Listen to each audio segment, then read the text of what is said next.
find a place I could tie this rope down. I imagine there's like ledges on the watchtower.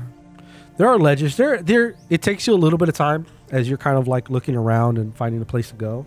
And you can even see that like the staircase that leads up to this as you kind of look down, about the same height, if not a little lower, to where the pond is outside. There's water on the inside of the watchtower.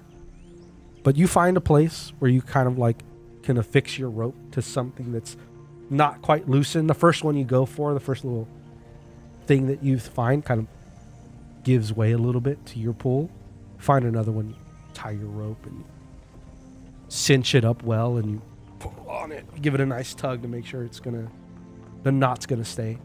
My favorite thing about all of this is Nick's walking us through all of what is an entire segue away from what we're supposed to be doing. Answer. Yeah, of the incorrect answer as we 99 percentile our way through this mission. Hell yeah. This is what I expected of you guys.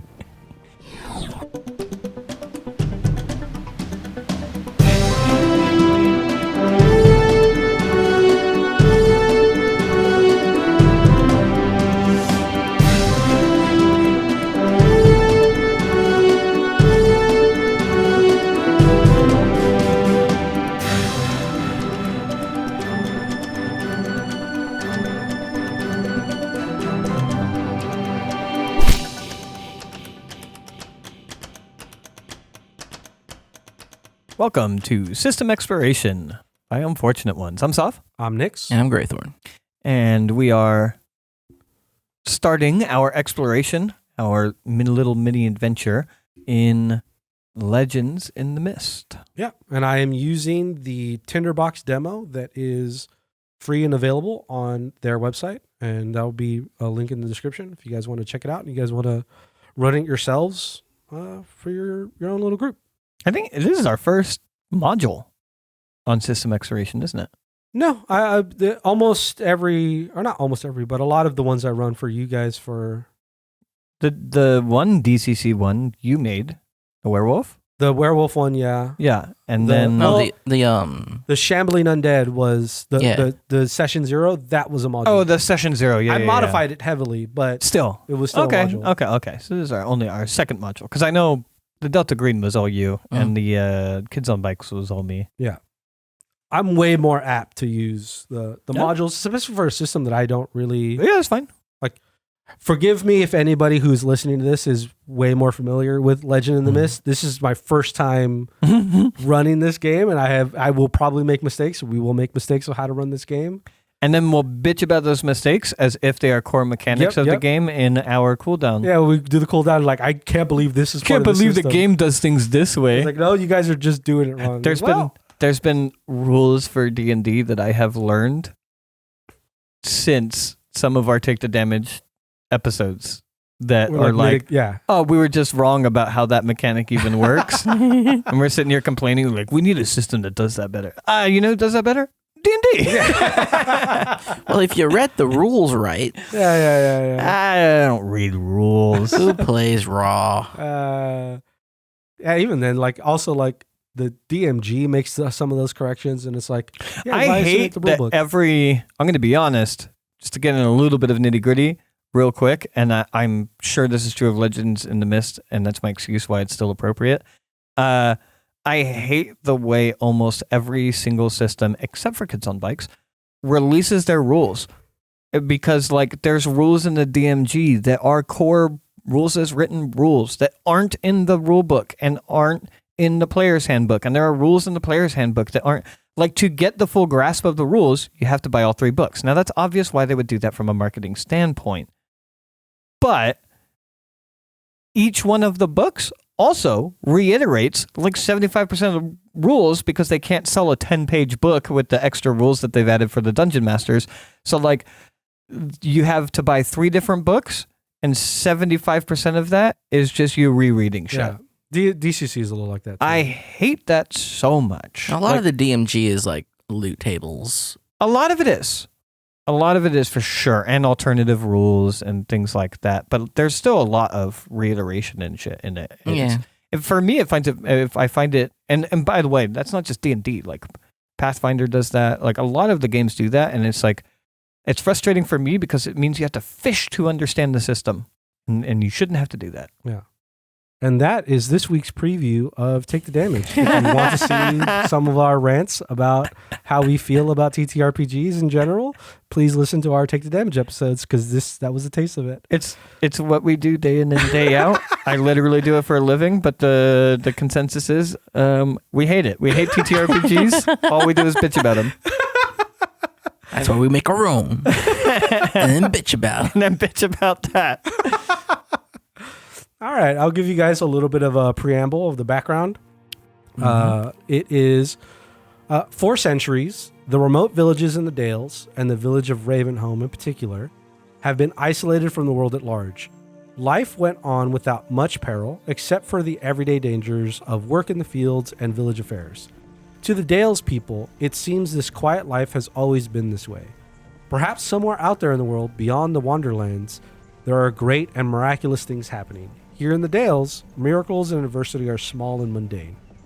Every few years, a traveler from outside the Dales might pass through and bring strange tales with them, but they leave quickly and their fanciful stories are promptly forgotten. What's the name of our dale? You are Ravenholm. That is your village that you guys come from. Okay. And then the story begins in the fields outside of the village of Ravenholm, in the dale known as Ravensdale. On what seems to be an unexciting, overcast autumn morning, our companions all happen to meet on the road by the fields. By this... that was about to be a little spoiler at the end of the Jesus. Come on, guys. Give me a little bit of setup for this fucking... Change the font color at least. No. Wow, that was... So, yeah, you guys... overcast autumn day. You guys... you as the Red Marshal of this village are out on patrol, making your wandering kind of the outside of the village. You, as the apple picker, are probably just making your way through the orchard, because where you are reaching a 3-point intersection of the road here, of the walkway, the trail. 1/3 or 2/3 of it are barley fields, pretty tall barley fields, and 1/3 is a little apple orchard. What brings you, or anything to kind of highlight for your characters as to what you're particular doing or how you're coming to this intersection? Likely Dane of the Dale. Dane would be just on patrol of some kind. I imagine for the most part, everything's quiet and calm, and we probably stick within the center of town for the most part, but every once in a while we probably have to walk the greater roads to the edges of... Real quick, is it Ravenholm? Ravenholm is the name of your village. Ravensdale. The Dales is the general area. The dale in particular that you're in is Ravensdale. Okay. So in Ravenholm, I imagine, like I said, sticking to the center for the most part, but overall, walking the greater roads of Ravenholm, just doing standard patrol. It's quiet enough, probably patrolling by myself. It's not like you have to go out in pairs and whatnot because there's constant danger afoot. So just making my patrol. Mm-hmm. Gray, the name of your character and what they're doing particularly? Red, as an apple picker, is probably off to pick some apples. Okay. I imagine. Probably. Yeah. That makes sense. Cool. As you, Dane, are slowly approaching this intersection. What time of day did you say it was? This is overcast, autumn. I believe it sets it up as morning. Morning. Okay. Yeah, it makes sense that the apple picker would be like en route to go pick apples. Sure. Yeah. Okay. You probably from a distance could probably eye the apple picker, and apple picker could probably eye the Red Marshal. Is there any interaction you guys want to do? You from just seeing each other? You don't have to. You guys could just be moving about your day. Do the thing with the two fingers to the eyes. Point at him. You're doing that to me? Yeah. I imagine it's subtle because I do have a responsibility here, and you are one of the people that I am sworn to protect. But still, probably like a subtle little eye roll, and maybe just not like a full like just a little exhale of like. Then as you exhale, you do hear what kind of breaks that moment of after your exhale. You hear like a child's laughter. And you see from behind one of the apple orchards, you see a young child, somebody that both of you would know is Willow. She's a child in one of the families of Ravenholm. And she just seems to be chasing a butterfly. As she's just kind of wandering about here. Sorry. I have to soft make the motion of knocking an arrow. Sorry.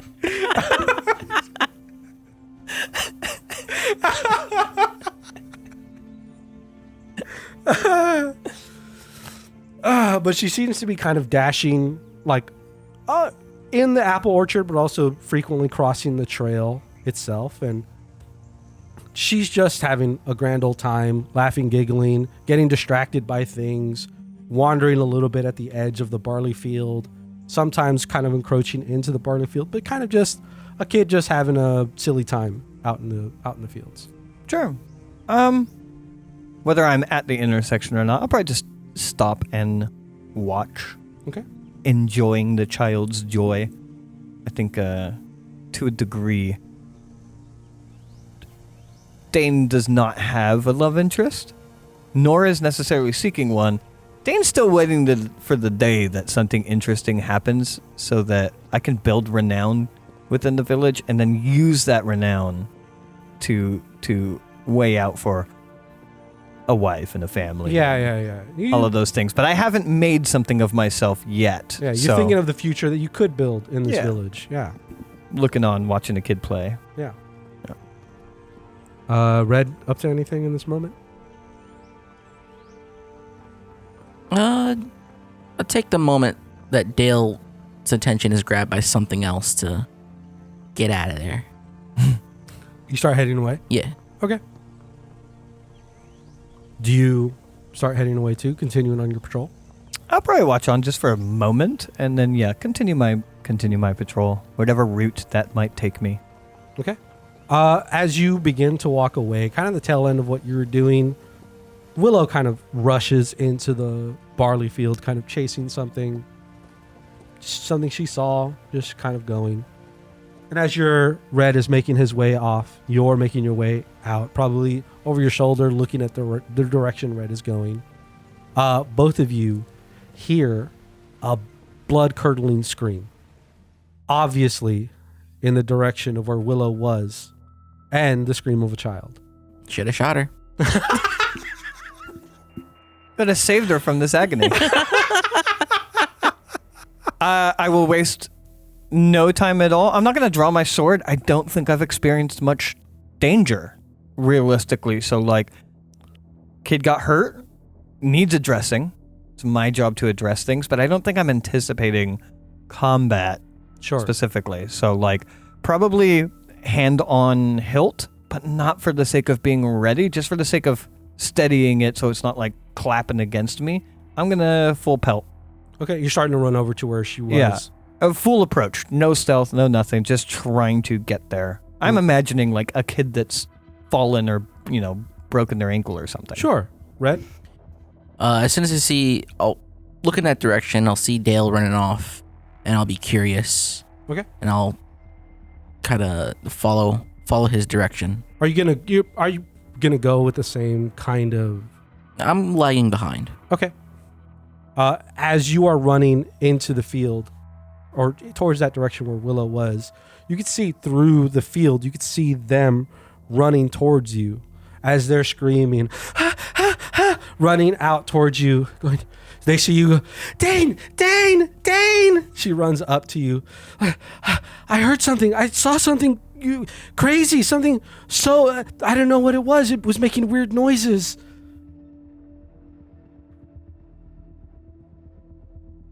What are you rolling? I'm flipping a coin. Whether I'm going to be like, it was a coin to flip where I'm like, this is my chance, or like, yeah, kid. That was my roll. All right, Willow. I'm sure it's nothing.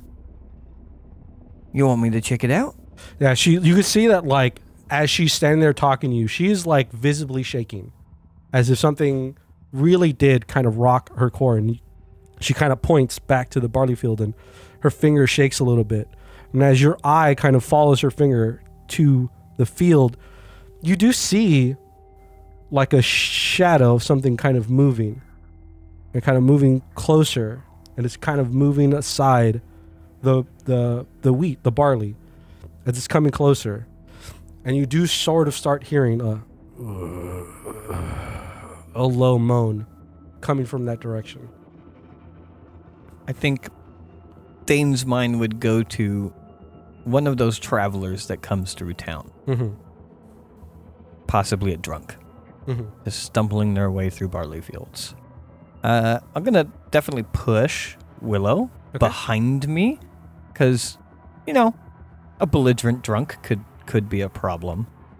But I'm going to say there's something in me, and it's probably that ever drive for renown, that subconsciously, I don't even know I'm doing it, almost hopes that it's something more serious, as without knowing it, my hand is going to shift on my hilt to actually be in a readied position. Sure. I don't even necessarily, this is all subconscious, I don't even know that I'm doing it. Consciously, I'm still thinking like, this is probably nothing. Yeah, and as you push Willow behind you, part of her kind of grabs a little bit on the waist side of your armor that you're it's not the best armor, but it's good armor. It's from the Dales. It's red armor. It's red martial armor. She's holding on to it, and you could feel her shaking as she's kind of still trying to look around you, but hiding most of herself behind you. Sure, I'm going to have a hand there, just making sure she doesn't push past in front. Mm-hmm. Red? I see this, and now I'm really curious. So I'll approach, and see what's going on. Like, oh yeah, what's happening there? Something in the barley? Not quite sure. And almost to cut you off, emerging from the barley fields, and you begin to hear it more, is that low hum, but you also hear like a squishing, squelching as each heavy step, and you hear like a splittering, like splattering of like liquid, and you're catching it now as the wind changes a little bit in your direction. You get this acrid, putrid smell of like rotting water, like water that has had vegetation and animals that have died in it, and you are just getting this putrid smell in your nose as you see emerging from the barley field what looks like a water-drenched, bloated corpse, donning what looks like rusted or corroded, elegantly carved and shaped armor. The armor's old, but it is well made. You can tell, as somebody who's seen soldiers, has been around, who's been trained by knights, you know that this is like pristine armor. This is very well made armor. And in their other hand is a corroded, same quality, same make, but it is old. It is waterlogged blade. As it squelches and moves towards you, as it emerges from the barley field, and as it notices you, the group of you are probably behind them. Oh no, you're right next to you. You started talking. It puts his hand up and points the blade towards you, and it begins to move a little bit more hastily towards the group. You think combat's going to be a part of this campaign? No. Not at all. All right, so as the wise one... It's your, you guys have the spotlight. Remember, 99th percentile. We got this. Oh, I like... okay. Can I stack What does a weakness do? Is this a -1? -1. Weakness is a -1. Can I stack? You can stack tags as many times as possible. I forgot to explain this also in the 0-1. Tags can be added up as many tags that feel relevant. You can add them. Statuses, your statuses, so your tiered statuses, you only apply the most beneficial or the most harmful. So like if you have, let's say you have two different for effects? For like adding to your die roll. Yeah. So let's say you have so my actual tags. Like do you know how you get added statuses from like something happening to you and you get a status? So let's say it's a wound. Mm-hmm. Like conditions. Yeah, conditions. If you have like, let's say you have like Bane and Bless. You have a Bane 1 and you have like wound 2. When you go to roll, you only apply the wound 2. I have no numbers on my sheet. How would I know what these are? Those are the tiered statuses that would be different. Tags are just 1-to-1. Yeah. Can I add as many tags as I want? You can add as many to tags that would apply. Okay. So also remember in your bag, I should have done this at the beginning, but you should only have 3 items in your bag that are active. Oh, okay. So if you want to take a moment right now to kind of decide in your head which ones are active. What does active mean? It means it could be used in the scene. It can be used in the scene. Can that change from scene to scene? No, it would be changed after the narration of the scene is over, like the completion of the current thing that you're in. I was gonna go with sling, wooden whistle, and jug of cider. I'm gonna go with my bread, eggs, and cheese. No, I was kidding. You already have your sword, which is, I believe, one of your items. You already made sword definitely one, probably rope, and then I guess a seeing glass. Okay. I was exploring, so I know that doesn't help me in the combat, but you're on watch, yeah. Yeah. But yeah, you have those 3 items. I kind of always have to have my coat on though. I believe the coat would be like a heavier weather coat. Oh, okay. I don't think like that would probably be in your available inventory. It's just not. You'd have to like take it out and put it on. You said it's overcast? It is overcast. I'm gonna do the cloak instead of the seeing glass.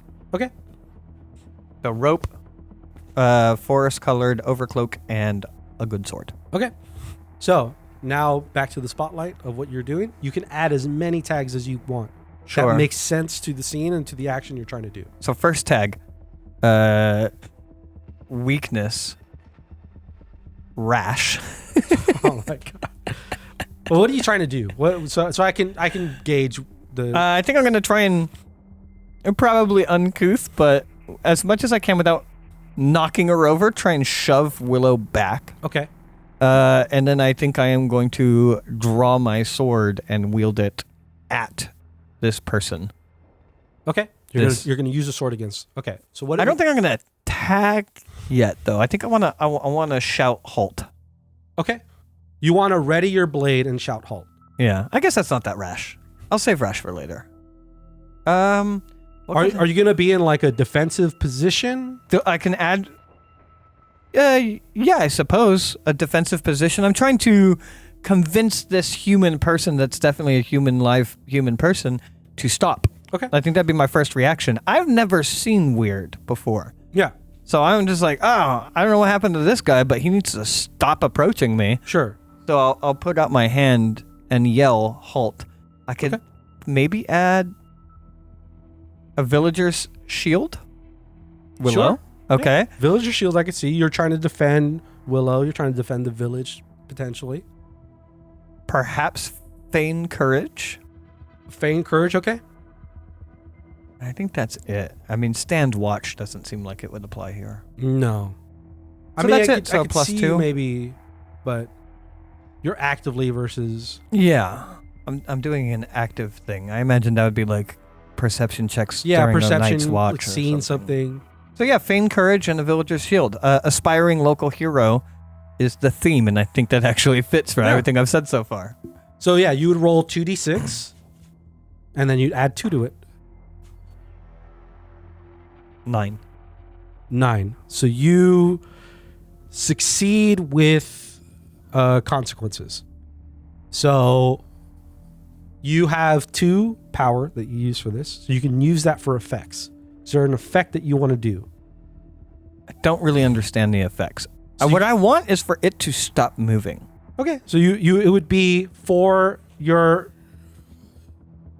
I would say maybe that's like persuade or convince is something like you use it in RP sense.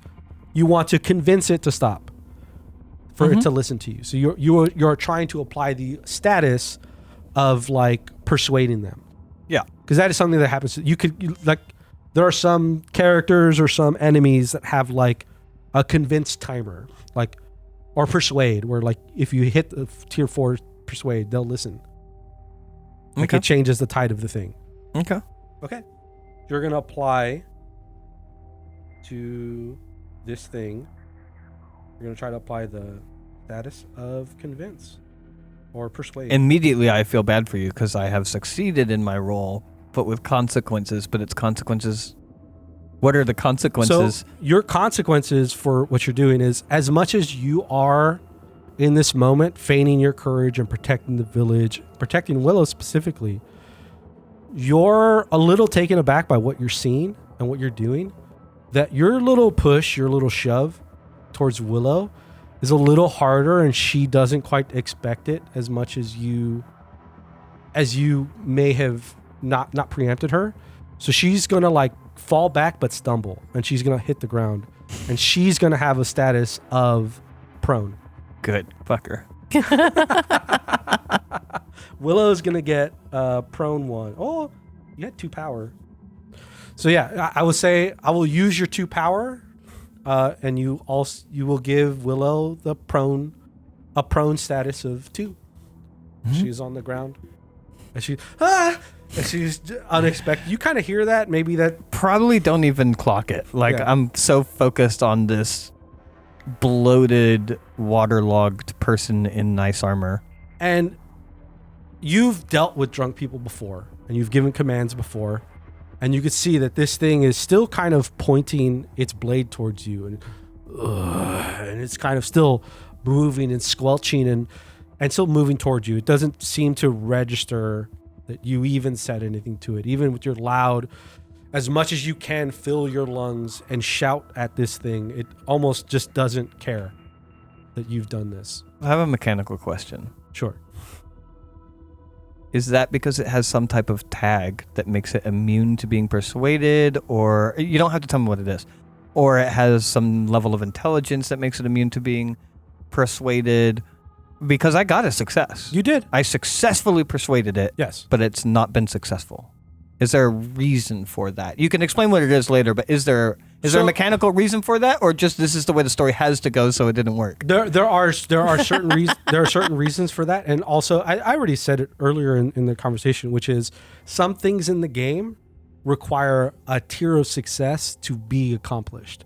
Okay. So in order to so 2 power might not have been enough to convince certain things. Yeah. The convince to persuade Yeah. tier needs to exceed a certain number. So I have locked in my 2. You have 2 on the Locked in. So mechanically, you did apply an effect Yeah. onto the thing. Okay. You were successful in that. Okay. Your consequence was what you did to Willow. What you were trying to do was successful. Okay. Red, you see this happening. Willow has been knocked over, rather callously as she is. Someone's getting a demotion.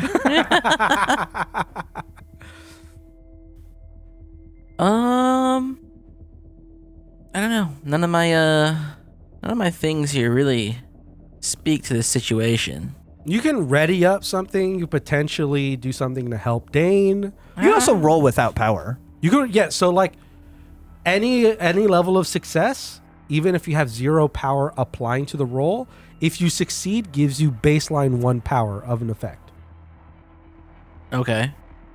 So even if you roll 0 and you still succeed, you will have at least 1 power that you can apply to effect. Okay. It's better if you have more, Obviously. Yeah. I'll see this happen. Red will probably take a look at the thing, then at Dane, and then at Willow. And well, it was nice knowing you, Dane. Wait, that's not the right voice. It was nice knowing you, Dane. Willow, and he'll try to pick up Willow and get her on her feet to start going. Okay. Does that need to be rolled? I believe because you are trying to do something. Sure, let's give it the 2d6. That's a 4. That is a failure, straight out. I will say, as you say that, you also have never seen anything like what you are looking at. For all intents and purposes, what you are looking at is a bloated corpse of a human that wears armor you do not recognize. You have no familiarity with armor as much as other than maybe with Dane. And there is a retired Red Marshal that lives in the village. There are some people who were in wars that hold on to that were in combats and that hold on to their keepsake armors from their times in battles. Spooky weird thing wearing old armor. Yeah. You are astonished by the thing you're seeing. In your head, okay, I'm going to go help Willow. As you go and go to help Willow, you kind of stumble a bit across your feet. You make it to where Willow is, and you've kind of stumbled and you're kind of on the floor. You're not prone, but you're still taken aback by the entire situation. But you get to Willow and you're around her. You're over her, ready for your next turn, that you could pick her up and take her with you. But you did not successfully get her up and go. Now this thing is moving towards you. It is on you. It is next to you.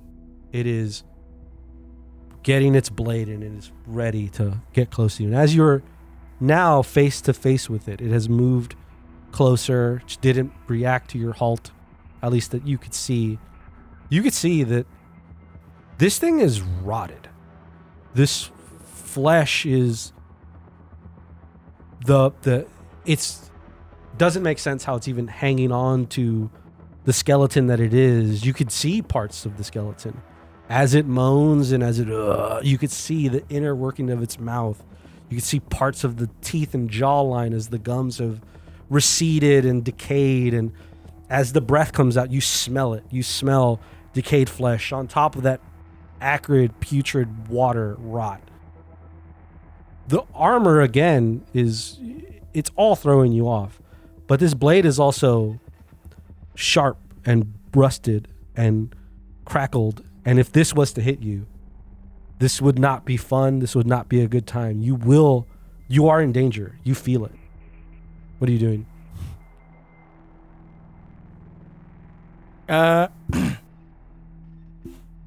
Shit. I think I'm gonna be rash. Okay. Just going in. Fuck it. Don't have the support of my guards here, or my my fellow marshals here. The only other adult person near me has just said "nice to know ya" and is trying to dip. As a kid. Young, yeah, sure. He's not an adult at all. The only other able-bodied person near me. You're older than Willow.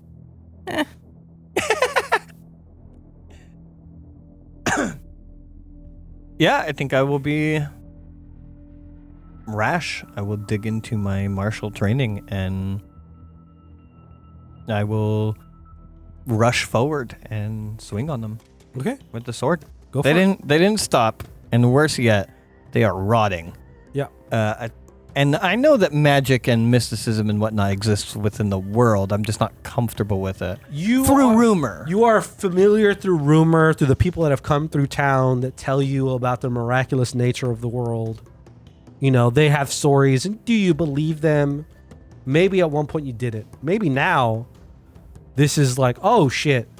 The things people have said, the people that come to, oh fuck, it's real. Yeah. Part of you didn't believe it, maybe. Is there a cap? There's no cap to how many tags I could add, right? No. Just add as many that you can make relevant. And then you said that I could also add things as for my reaction if I don't add them here? Yeah, if you don't add them in this part, when you react to something happening to you, you can use You could then use any amount of the leftover of... Oh, no, one. I could use one on a reaction. No. You can use any amount of tags available. The one limit is if you're helping people. Is if you're divvying out. And remember, you also do have your fellowship. I say right now, it's a shaky fellowship. Love of the Dale and Trailfinder. That is your 2 tags. Sure. All right, I want to go a Villager's Shield because in my mind, despite having just thrown Willow, I'm still defending her. Sure. And I'd give it. It's not her fault for not landing, okay? Yeah. I thought kids were like cats. Yeah, they gotta land on their feet. They bounce. I mean, she did bounce. Feign Courage, because I'm still scared Sure. of the situation. I'm just being rash and running in. Brute Strength. Okay, that works. Just trying to You're smash just this trying to dude. smash I'm through. trying to one-shot him is what's happening here. Yeah. That's not a cold shot. It's just what's going through Dane's mind. Swordsmanship. Okay. And then, if I could, Love of the Dale? I'll give you Love of the Dale. Swinging with a 5.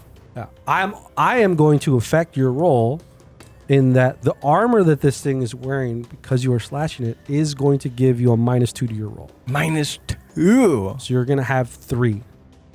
3 power, 3 right? power. So you're going to add that to your roll. 13. 13. So you succeed without consequences. Now you can, if you want to, receive consequences to boost the power you have available to your effects, but 3 is good. 3 is a good amount. Is damage an effect? Yeah. I'm trying to kill this thing. How does that work? Slash, wound, however you want to describe it. You describe the effect that you're putting on, and damage, quote unquote. Slashing is a status. Wound is a status. Sure, I'm trying for a wound. Okay, so you're gonna do wound at 3. Oh, 3 and I tiers. could get consequences if you want consequences, you could be able to make it instead of wound 3. It'd be Oh wound shit! 4. Hold on. I'm at wound 2 Why? because I have a fear. Oh, involved. you use the fear. I use the fear rash.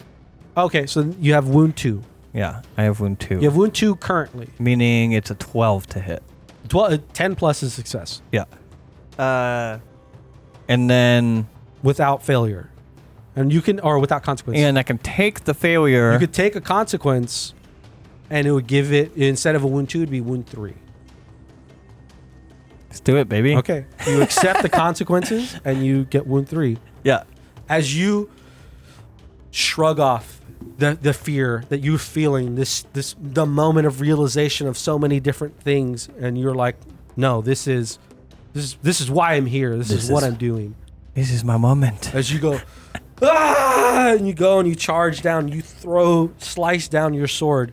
It squelches through and it bloats through this thing as it slices down. You get this spray of not blood, but like rotted water and like viscera as this thing gets you, and you get it, and you slice down on it, makes a noise, and it starts to kind of lean back, fall back, and go, and tumble and hit the ground, and you've severed a big chunk of what would be its neck to its torso, and it's hanging on, and it slowly falls back on the ground. Little bit of movement and shuddering, and as you start to take your breath, you start to feel a little something as you look to your side, and you see that corroded blade, as you slashed into it slashed into you. So you take 2, status 2 of slashing. And I should mark that on my sheet. You should mark that in your sheet that you have slashing 2.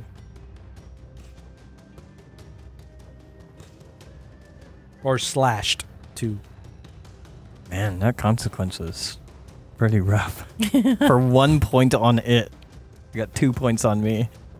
Well, you got 3. Yeah, 3 total. Yeah, but the consequence only bought me 1 point. Yeah. But Okay. yeah, it's down. Oh, it's down? It's dead? It's down. I mean, technically, yeah, gray. It's red. You can have a reaction to this. You can see that It's not moving anymore. it was slashed down the neck. It made a noise and it rolled back. It slashed out, rolled back, but hit the ground. And it made kind of a last little noise, but it's no longer moving. Okay. We can finish the spotlight on. Well, no, that would be the end of this. That would be the end of the scene. You guys are back into like open narration. Okay. End of combat. Okay. We're back into roleplay. Back in Right. roleplay. I'm probably still trying to pick Willow up off the ground I'm watching that, kind of maybe dumbfounded, surprised, curious, interested, whatever fanciful ideas might be running through a kid's head watching a guardian of a red guardian, a red marshal, just cut into some sort of strange creature that stinks of high heaven, and be a little in awe. And while I'm trying to pick Willow up. Yeah, I would say you position yourself well enough in the previous round to kind of get around her. Again, she's younger than you. You're old enough from her. Your body is big enough where you could pick her up and you can hold her. It's a little bit of a struggle. I was just getting her to her feet. Oh yeah. Oh, I thought you were like carrying her. No. Okay, you get her to your feet, and you're kind of there looking off at the red marshal. I'm probably looking away from you, breathing pretty heavy, before you'll see my head dip down from behind. And then I'll kind of turn around to face you guys as I am patting my side, and you just see my hand covered in blood. Shit. Go and get the marshals. I'll stay here and stand watch. There may be more. You sure you want to do that? That's a nasty nick you got there. Can I use things in my inventory now? You can. So just also, at least a point of reference from what it feels like in this book, you are the only red marshal in this area. Oh shit. There is a retired red marshal, the one that used to protect this village, that does live here. Shit. So you okay, can, I am it. Okay, I didn't know that. you can call two. I forgot what her name is, but there is you saying. I feel like I should have added more bravery into this guy. I think it's good. It's Eleonora. Eleonora. Alone. I don't know how to pronounce it. Eleonora. Is she young enough that she could be active still? She is. I know she is retired. You know her well enough that even in her retirement, the fight has never left her. She retired almost because she had to. She's almost always willing, and like when you catch the moment with her, she almost wants to she always wants to talk to you and be like, hey, anything cool or interesting? Any she wants the glory stories. She still hungers for her days. She just knows that she's just not of the age to keep patrolling, to keep moving. She's too old for it, but she still has the fight in her. Sure. Okay. And we'll just go back to you saying, are you sure that's a nasty nick? I'll go into my bag and pull out a salve and just start shoving that salve into the wound. Give me a roll. You have +1 because you're using your salve. 9. So it is a success with consequences. Mm-hmm. So you will get, is 1. So -1 to your slash. Okay. And then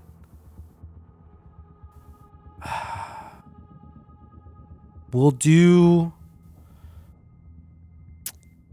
it feels really harsh, but I do want to, I'll give you a +1 infection. Yes, now you feel the G&G sting. So you have an infected 1 tier.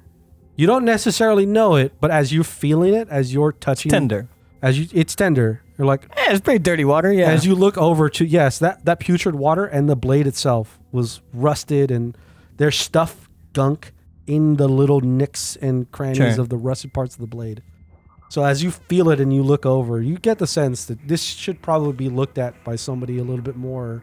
I got it. Yeah. It's in my head. I'm going to jam the salve into my wound, and you'll see me wince. And then I'll look back up. I'll be all right. Get Willow to town. All right then. Tell Eleonora? Eleonora. Tell Eleonora to don the red armor. And bring the wise one. This doesn't look good. Well, like I said before, Dane, it was nice knowing you. Here's some cider. Can't tell you where I got it from, but I'm not sure if it's good stuff. Have fun, Willow. Okay. I'll try to shuffle Willow off towards the town. Yeah, you're not too far away from town. You don't really need to play me. There's only one thing I want to do later, just at some midpoint of his RP. But you don't need to play. I am genuinely just going to stand and watch. I'm not exploring. I'm not investigating. I'm just staying here with my weapon drawn. And you're just looking at this thing? At this thing and around. Probably more so around. I'm more worried about there being more. Okay. You run back to the village or head back to the village. Mm-hmm. As you were probably what's the pace you're going at? Are you hurriedly going through? Hurriedly, yeah. You will get some eyes as you are like running towards you. Probably even Willow is tearful and like she's in a bit of shock seeing Dane's blood and seeing what even Dane slicing this thing in half. She's probably, even not loud sobbing, but probably a quiet sob as feels safer in the village. But you are getting attention as you are running to the village. Are you taking her to her family first? Or are you going to Eleonora? What kind of town is this? Is this like a small town? Everyone knows each other? Small town. Mostly everybody knows each other. Does everybody know that you're mischievous? Probably. Running through town with a crying little girl. You have a reputation. Yeah. I'll stop at a group of people that I at least recognize and I at least know that they know Willow. Okay. And I'll leave them with her. Okay. And I won't say much. Okay. They'll probably be like, "What's going on? What's going on?" Bad things are happening. Where's Eleonora? She's by her home. All right. Now I'll just run off to Eleonora's place. Okay. You kind of step quickly, moving towards Eleonora. You probably, even on your way to Eleonora, you're passing kind of the central area. The wise one doesn't live in this town. Shit. But every once in a while, they come to town to sell their wares, to sell their goods, and to like sell their various salves and medicines or whatever. You happen to be running. You could see they're not quite gone, but they're still in the square, but they look like they're packing away. Or no, this is morning. So they're selling. They have their thing set up where they're selling. So you kind of either you can get their attention or you can continue to Eleonora. But just letting you know that the wise one is here. Yeah, I'll come to like a panic stop by the wise one. What's the wise one's name? We'll call them Renthier. Are they what kind of a person? Describe them. Older male, white hair, kind of like looks like they have what would be traditional clothing of the wise person, of the like the kind of, I forgot what it's called, where like I think the book says the brothers and sisters of the old ways, as they would call themselves. But they're gentle. They're not quick to voice or anything, but like soft souls. I'll stop by his little stand. Yeah, he has cart. a little like stand that he set up. Rent there. Yes. Something bad has happened. That one dunderhead Dale, he needs your help. He's bad. Dane. That's what I said. Where is Dane? He's off towards the barley fields. All right. He needs your help. Take your medicines. All right. I'll do that. All right. I'm gonna go get Eleanor. Probably a sense that you get as you're kind of like saying this and running away. He's kind of giving you a little bit of a side eye of like, all right, I don't know. And he starts to pack up something and, as you move on. I'll run to Eleanor's place. Okay. You can see that you hear a voice in the back of her home. You hear a ha ha ha. She's already in her armor. I'll be shouting her name like, Eleanora! Yes. What? Something attacked Dane. What? Hold on. What? Let me get my sword. He said to get your armor. Oh yeah, the whole armor. Jesus. Red, give me 1 moment. Come here, help me. I'll go looking for her. This is how Red becomes a squire. You could see that even as Eleonora is you kind of run to the back.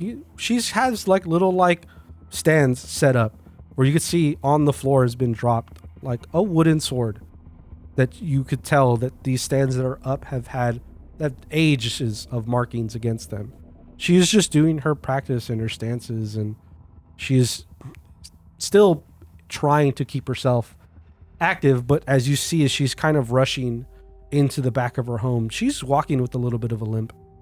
She's not nearly as mobile as maybe just seeing her standing, the presence would be.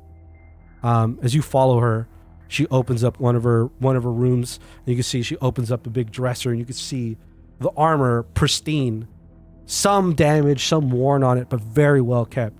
Just, well, Red, have you ever donned armor before? No. You are my squire now. And she starts putting on armor and like directing you to like where to fasten and where to. It's like, no, tighter. And she takes a big deep breath as you're kind of like wincing on armor, and she's putting on her thing. It takes a little bit of time to, it takes time to don armor. With somebody helping, it's a little easier. She kind of walks out, and you hear that the kind of her armor is definitely more.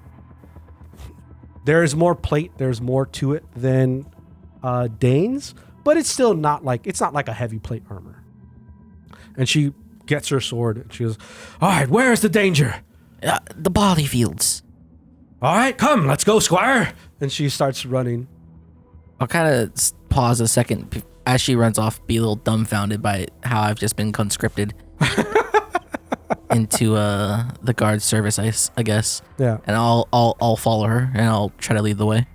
She again, the pace is like if you ran, you'd have to stop and then run, stop. I imagine like a fast walk. Yeah. A fast walk would keep the pace that she's trying to kind of like. It's not a very big hobble, but it is definitely a slowed gait. Again, she's older. She is probably in her mid to late 50s. Yeah, she took an arrow to the knee. She took an arrow to the knee for sure. In this time, you don't have to be done yet, but in this time, I'll try some of that cider. Is it hard cider? You had cider? He gave me cider. Oh, is it hard cider? Apparently you're a child, so I don't know if you would have hard. Well, I think you're like a teenager, right? Got it from. You're like a teenager. If you're a teenager, yeah, I could see you. I can see you making your own bathtub cider. Or stealing it. Or stealing it. I'll say yes. Yes. I'll take a sip and I'll be like, oh. And then I will pour that on my wound. Okay. It doesn't need to mechanically do anything, but you feel it. You feel a little bit of a sting to it. Yeah. As you, she is a little bit faster than the wise one, but the wise one kind of found somebody as they're packing up a couple of things. They went to go look for somebody to look over their shop. They're not necessarily knowing necessarily what you were doing. So they took a little bit of time. By the time you see over the horizon of the trail walking towards you, the barley field to their right, orchard to their left, you see the wise one is approaching. Okay. They're kind of approaching you, and they look on, and once they see you, oh, And you see like their eyes almost like you could see the whites of their eyes kind of flare up a little bit, and they start kind of hastening their pace towards you a little bit. And they start walking over. Sure. Oh, Is it Rendir? yeah, Renthier. Renthier. Okay. Hello, Renthier. Hello, Dane. What sort of mess have you gotten yourself into? And he just kind of points like, take off this part. Does this look like an emergency? I need to have a better look at it. You probably have some level of like Armor or some sort of like. I'd have to take my armor off. Yeah, he's encouraging you to take the. I'll say, that's all right.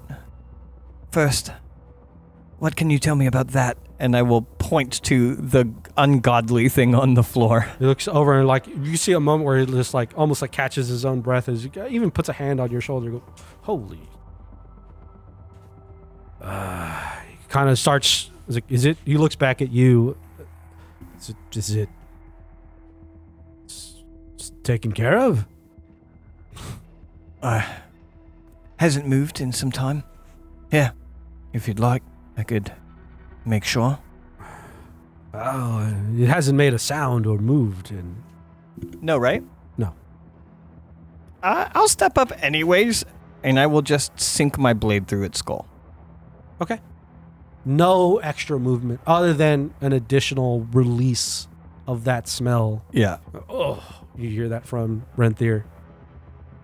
He kind of looks over to this thing, and let's say I'm gonna give him.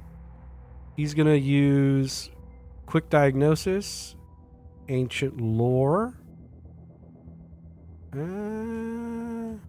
Game in the system. and Twilight Encounters, because Sure. there is one of the things that you have heard in some of your tales that you've, can Rumor. recollect in the moment and crystallization of certain things, that there are some things that people in the village refer to as creatures of the twilight. It's part of the lore, a part of stories. Okay. Also, I need 2d6. I don't need dice. I know, I didn't think I would. You Yeah, guys then we moved me into actually Force playing. an NPC onto you. 2. Oh, a one shot? Let's hire 2 followers, thank you. I rolled an 11 plus 3, so 14. Time to hand Willow a sword. We're making a whole party here. As they take a little bit of time to kind of look at the arm or look at the sword and kind of looking over the flesh, and they even like do a quick look at their hands, brush it off, and start to even like peel away at some of the flesh and kind of look at this thing. And as that's happening, you begin to hear a like a clanking of armor, and you just see in the back, you see Eleonora. It's making her Willow, way. right? Fully armored up, sword in hand. And she's Dane, what is happening? As she's running towards you. I will remove my hand from my wound for a moment. My hand's still covered in blood. I don't have anything to clean this shit up. I'll do that, and then with my sword, intentionally to indicate that my weapon is out, I will point to Renthier analyzing the body. But I'm not going to say anything necessarily. Yeah, I'm probably still wincing in pain. She kind of looks over at you and looks at the wound and goes, "Oh, it's nasty." She looks at Renthier and she goes, "All right. I bet probably need to take that armor off. I'm on guard now." And she kind of stands proud and looks like, "Where did it come from?" Just make the NPCs play through the much. I'm all right, but we should investigate. There may be more. And I'll then lift my sword again to point for the direction that it had come from. And I'll look over to see what at this point is Red's participation in what's happening. Red is tagging along. I'm probably morbidly curious as to what Renthier's doing. Okay. Oh, so you're going to make your way over to Rentier? Sure. Okay. As Eleonora just kind of like looks over, is like, you should probably rest a little, but I get it. And she kind of walks a little bit towards where the barley fields is, just kind of like nodding to Rentier, but she's kind of standing on the opposite side of the trail and kind of where the grass is, where the barley field is, and she's looking over, kind of big chest, big chin in the air, just looking over. Even as she's like pokes and prods at the barley field, and maybe a little bit, like you can see she starts to even cut down some of the field to kind of give her a little bit more room. Sure. You get a little more room to see if anything comes out. And then you see Rentier. He's like, pulls his hands up and he's kind of rubs it a little bit on the dirt and then goes into his bag and he pulls out a couple of things. He kind of rubs his hand and gets a rag and he's slowly cleaning his hands of it. It's like, well, I don't know what it is exactly. The armor is old, though, from past times, from a time me and my brothers and sisters barely know of. We know a little bit, but this body is deceased and it's been dead for a very long time. There's a weird, there's a oily black substance that seems to run through some parts of it. There's a foul water, a rotted water. But the armor and the blade, ancient, old, very well made, but old. I'm going to step forward and with my foot, kick the blade away from its hand as much as possible so that it's on its own. Yeah, I was like, oh, probably a good idea. I'm going to pick up the blade and look at it. But while I'm looking at it, not looking at you, Red, I'm going to say, Red, you know the outskirts a little bit better than I. Is there a well around here? Is there a well around here? As you say that, Rentier will look up at you and go, well, in that direction is an old ruin. There's water around it. Almost like a small pond. Probably deep enough to swim in. I haven't been by it in a very long time. But it's part of, actually, it may be relevant to this thing. The armor in that ruin are, if not the same age, equally ancient. Kind of looks down, looks up. You kind of vaguely know of, a lot of people vaguely know of, there is, to the south of the village, there is a ruin that some people have talked about. Some people who've come into town have asked questions about. Do you wear that on your face that you kind of know what he's talking about? Yes. I'm going to hand over this ancient sword to you. I'm holding the blade, so I'm handing it over to you gingerly, holding the blade so that the hilt is faced first to you. Warriors need a guide, if you're aware of what he's talking about. Blimey, you want me to hold that gross thing? Would you prefer to have your paring knife? I'll take the sword. But I know of the place he speaks. I haven't seen it myself, but I know how to get there. Eleonora's looking back at you, like, oh, she's a bit like a smile on her face as she's nodding at like what you're saying and what you're doing. Like even handing over the blade, she's like, yeah. I'll hand over the blade. Go ahead and add a corroded sword to your backpack. And I will. This is above the 3 prepared items. Mm-hmm. I will look over to Rentier and release my hand from my wound again and say, at least for the night, will I live? For the night, yes, but I should treat it, and I need to get a good look at it. Eleonora's here. You should feel safe. I just need to look at it. You don't need to take the whole thing off, just this part. I'm going to look to Eleonora to see her eagerness to get moving. You could see that, like, she already told you to rest. And when Renthier is like, we need to look at that wound, she's probably seen plenty of soldiers who've been reckless with their wounds, where she's like, as you look over to her, she goes to, like, almost point out, like, yes. All right, I have a dumb question. Sure. Can I, if I use my rash fear again, or weakness, can I try and second wind one of these points off to just push forward?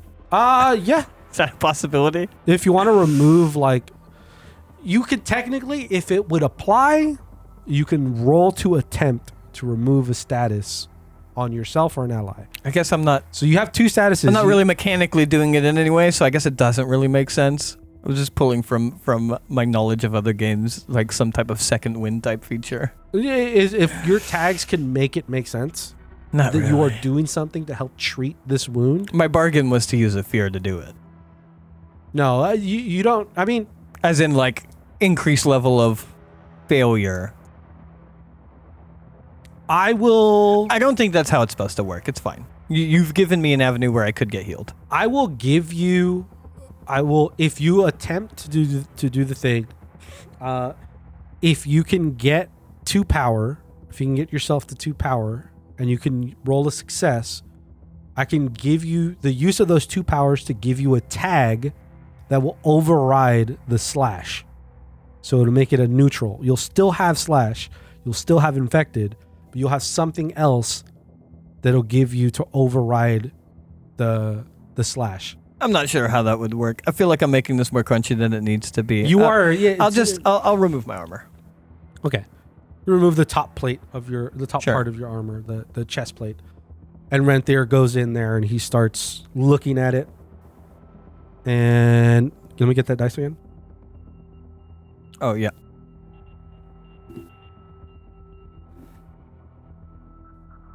I'm going to use medicine bag, quick diagnosis, wards and protections, Oh, he's magically healing me. herbal ingredients. That's 4. Yeah. 8, 12 total.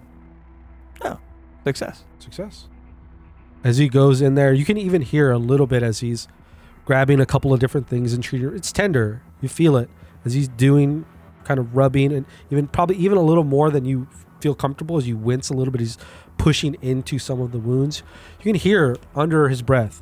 You hear like a small, like a low chanting of incantations of words you don't recognize immediately and sound like a language that you could recognize but don't. And he's going, and then you feel as he's kind of pressing against this wound that there is a sudden warmth, release, and then it feels relaxed and calm. And you can go ahead and wipe infection and slash off. Oh, both? Yeah. Oh. It's 4 power. Good thing you got the wise one for me. Well, you asked for him. Sure. Yeah. Off of the back of that, I will re-don my armor. Yeah. And then look over to Red. Are you ready? I guess. All right. It's just off that way, and I'll just start leading the way to these ruins. You guys start going? Mm-hmm. We make our way to the ruins. With, I assume, Eleonora's coming? Eleonora looks at you as you're going, and she looks at the field and she goes, While I would love this opportunity, I don't think my knee could take trekking through the wilderness like that. It's part of what brought you here, caused my retirement. But I'll look after the village. I'll make sure nobody else gets hurt by anything like this. I'll have Renthier go get some people so we can dispose of this vile creature. But I'll keep on guard and I'll keep the village safe. I'll exchange my sword into my other hand, give her a stoic nod, and then a really firm, bro-y forearm. Yeah, encourages. Handshake. Yeah, she reciprocates right back. And she goes, as you're doing that, she pulls out a smaller, like, dagger that she has. She goes, in case you might need it. A little more nimble than the blade. I will take it and give her another stoic nod and probably just stuff it in a belt. I imagine I don't have a sheath for it. You gain a dagger. Okay. Your backpack. Cool. You guys begin to follow this trail or follow the path. Yep. You need to, as you're going, there is, at least through the barley fields, there's obvious steps and, like, you know, falling over of where it crossed these tall barley grasses as it's made its way towards you. And you can even follow the smell a little bit. There's a little bit of this putrid water that's kind of still in the ground and seeping into the ground. And as Renthier told you, or said in the group, if you paid a little bit of attention, you can see that there is, in some of these trails, some of these steps, there is a little bit of this thick, oily, glistening like liquid. But you guys go. This isn't hard to find. Your fellowship does have Trail Finder, but this isn't even that hard of a trek. It is somewhere that you are somewhat familiar with to go to reach. It takes a couple of hours to get here. This isn't an arduous journey, but this definitely, knowing Eleonora, there are parts of this where the ground was very uneven, that there was a chance that if Eleonora's foot slipped the wrong way, you would be having to drag her back to the village. Yeah. Because you've seen it. A potential more of a detriment than... Yeah. You've seen it before where she is maybe taking a little too much of a courageous leap. Seen it before. As a player, I've done it. But yeah, you guys, as you guys are coming towards the end of that 2 or 3 hour journey, you come across what is a sunken ruin. You see this circular building that kind of has sunk into muddy ground as it is surrounded by this pond, various little lily pads and grasses, and it's kind of stuck away in this like slightly forested area. So even though we're still not too far away from morning, it is darker here. It is a little more gloomy in this area because the canopy has blocked out some of it. Yeah, and it was overcast already as well. It was overcast already. But you see this ruined building, circular building. You don't see any doors or any, but an occasional 1 or 2 windows that you can see. These square windows. What do you guys do? Oh, you could see, there's something pointed out in the book. You see that there are, as you're kind of coming to this area, you can see there's areas of branches and even places where out of the mud at the edge of this pond, you could see that there were steps and branches that were cut and broken open. Out of the pond. Out of the pond. The pond is outside of the building. The pond is surrounding the building. So the building is here, and then around the building is the pond. Presumably could be water inside as well. Yeah. Okay. Well, I don't think we should touch the water, if possible. You comfortable following me into this place? I would like to see what this thing came out of. I've never actually been in the ruins. Think there's a way across? Perhaps. Maybe through the trees. They lead to the building. There are some windows there. I don't see a door. Looks like it's already sunken beneath that. Never seen a building swallowed by the ground. But, I hope there's no more of those things in there. At least, if there are, I hope they're not wearing the armor like the other one. You're a swordsman now. You'll be alright. Just stick behind me. Oh, I have a sword.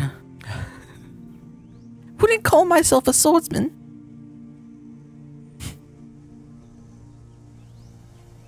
Well, you're on your way. All a marshal is someone with a sword.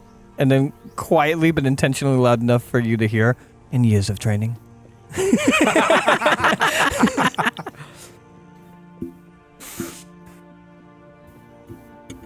All right, Agent Wilson. You guys begin to approach the pond? Approach the edges of the pond, but not in the pond. I do want to look inside the pond, and if the water is clear enough, see if I could see anything in there. Any other bodies, anything like that. Okay. Do you have any further way to discern it with a roll? I don't think so. No. I'll say from what you can see, as you're kind of looking, and both of you, do you have anything, Red? To see stuff? Just to further, essentially imagine what you would do for a perception check. I mean, I'm just trying to see, is the water clear? Oh, the water is a little murky. It's not, it's deep blue and green in parts, and it is not a clear So I can't really see down to the bottom of it. No, all. not really. Does it have that same smell of putrid There is death? There is a putrid smell to it. And as you guys are even here, just kind of staying long enough and observing, not going in and watching, you could see that, like, in part of the front of this pond, in front of the ruin, you could see that there is what do you call it? What's the sheen on top of oil? That, like, I know what you're talking about, that oily chromatic sheen. That oily chromatic sheen. You could see that there's these thin veins of that liquid that are kind of slowly spreading and kind of moving, not like spreading to fill, but they're just kind of, they're lingering in the water. You can kind of see that there is this substance, this oily substance is in and concentrated kind of in an area in front of this ruin. Well, this smells and looks disgusting. Maybe the trees to the window then. Well, after you. Can we climb? Doesn't look like that's even a possibility. Can we climb the trees to try and get into a window? I don't want to go in the water. Not in this side of it. As you're kind of looking around, maybe around the back of this, if you walk kind of the edges of the pond. I'll probably, in that case, do a whole perimeter of the building to see what I can find, if there's anything that stands out. As you're kind of like looking over things and begin to move, you hear a voice from the right of you. Travelers? Pardon me a moment. You see this blade out. I'm on edge. What looks like a younger Liam Neeson. Travelers. Travelers. Do you have a moment for you?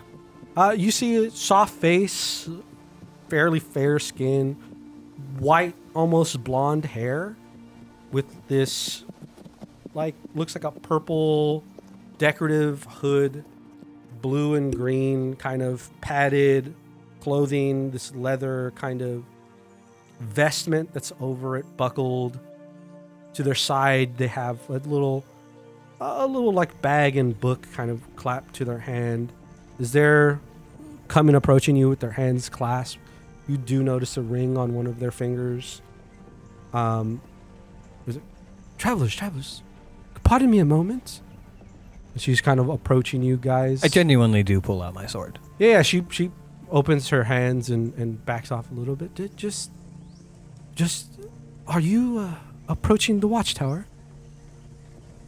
Perhaps. Just a favor I ask. I have my family. There's an ancient chest under the pond water, deep under. If you could just retrieve that for me, I'll trade you something. I have many goods.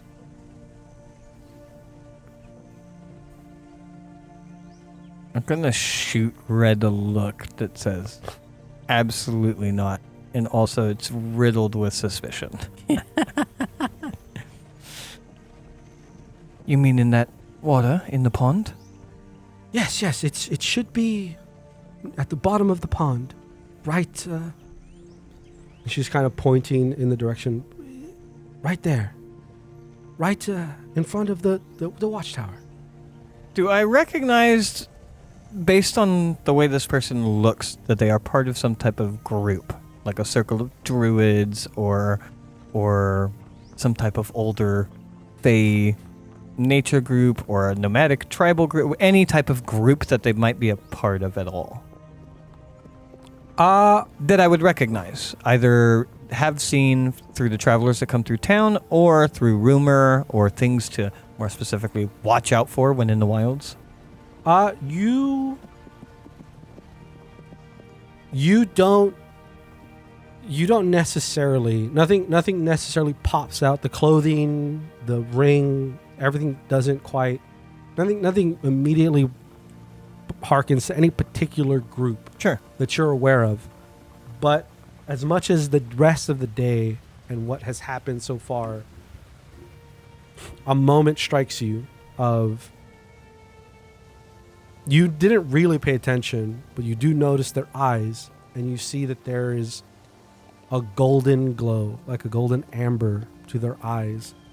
And there are no pupils in their eyes. There's just a slight golden glow to the eyes, and you immediately reflect back to a story that some traveler passing through has told you about the children of the twilight having gold eyes. How old is this person? You can tell they look young. Young like a kid, young like a teen, young like a young adult? Very young adult. Okay. Like maybe late teens to early 20s. You say your family misplaced a chest down there. Yes, it is. It contains a family heirloom. Your family lives in this area then, in the woods? Close enough. I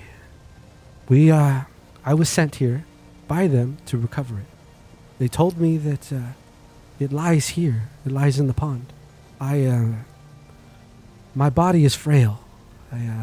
I tried going through the pond, but I can't hold my breath long enough to get down there. Does she look wet in any way? No. That doesn't necessarily mean anything, because it could have been days ago that she tried. But also, who is this fucking stalker just waiting for a traveler to come by? Is the water safe then? Should be. It would not harm us in any way if we were to go retrieve this chest for you? I don't believe so. It looks murky. I mean, it is still old water. It is, many things have rotten in it. It bears the scent of death. Well, I imagine things have died in it as well. What is your name? Sorobon. Does the name culturally bring me to think she's from a group at all? I know I already know. No. Okay. There's no connection that you can make of any family lineage or naming conventions that fit that title. Sure. Fuck. I want to look to your character, but I almost feel like that's out of character to look to your character. Your character's following me.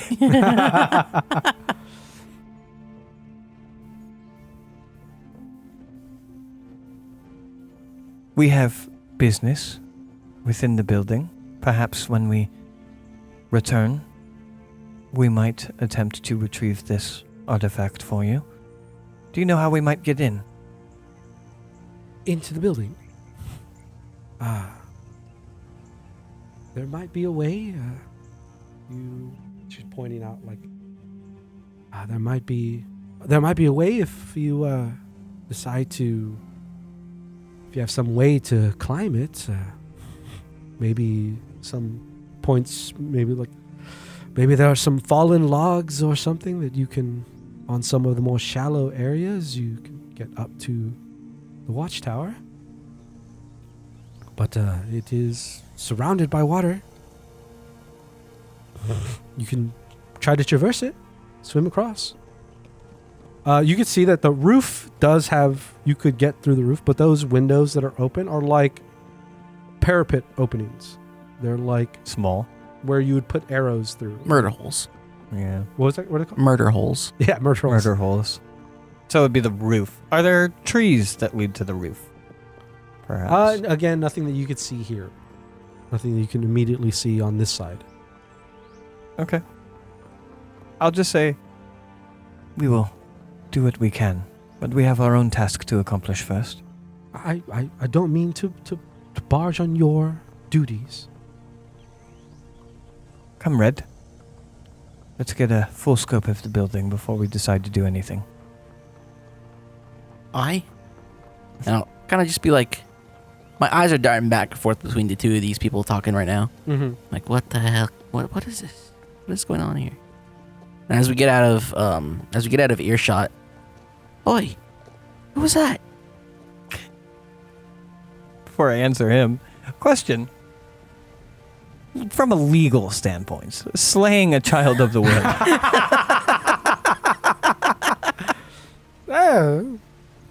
Would anybody in the Dales care? You are in what is equivalently medieval times in the middle of a forest. If you were to slay Red, maybe you'd have a couple questions asked, but also if you gave a good enough answer, if you're like, Boar got him, pretty sure you'd get away with it. I don't think murder at this time in the middle of a forest is really like. Well, forensics isn't coming out for sure. There are cameras all over the forest, and we'll just follow you back home from the crime as you go scene. back, it's like Renthier's like, I was looking through my bauble. I saw everything. I believe that is what rumors would call a child of the woods. Child of Twilight. Child of Twilight. What was that?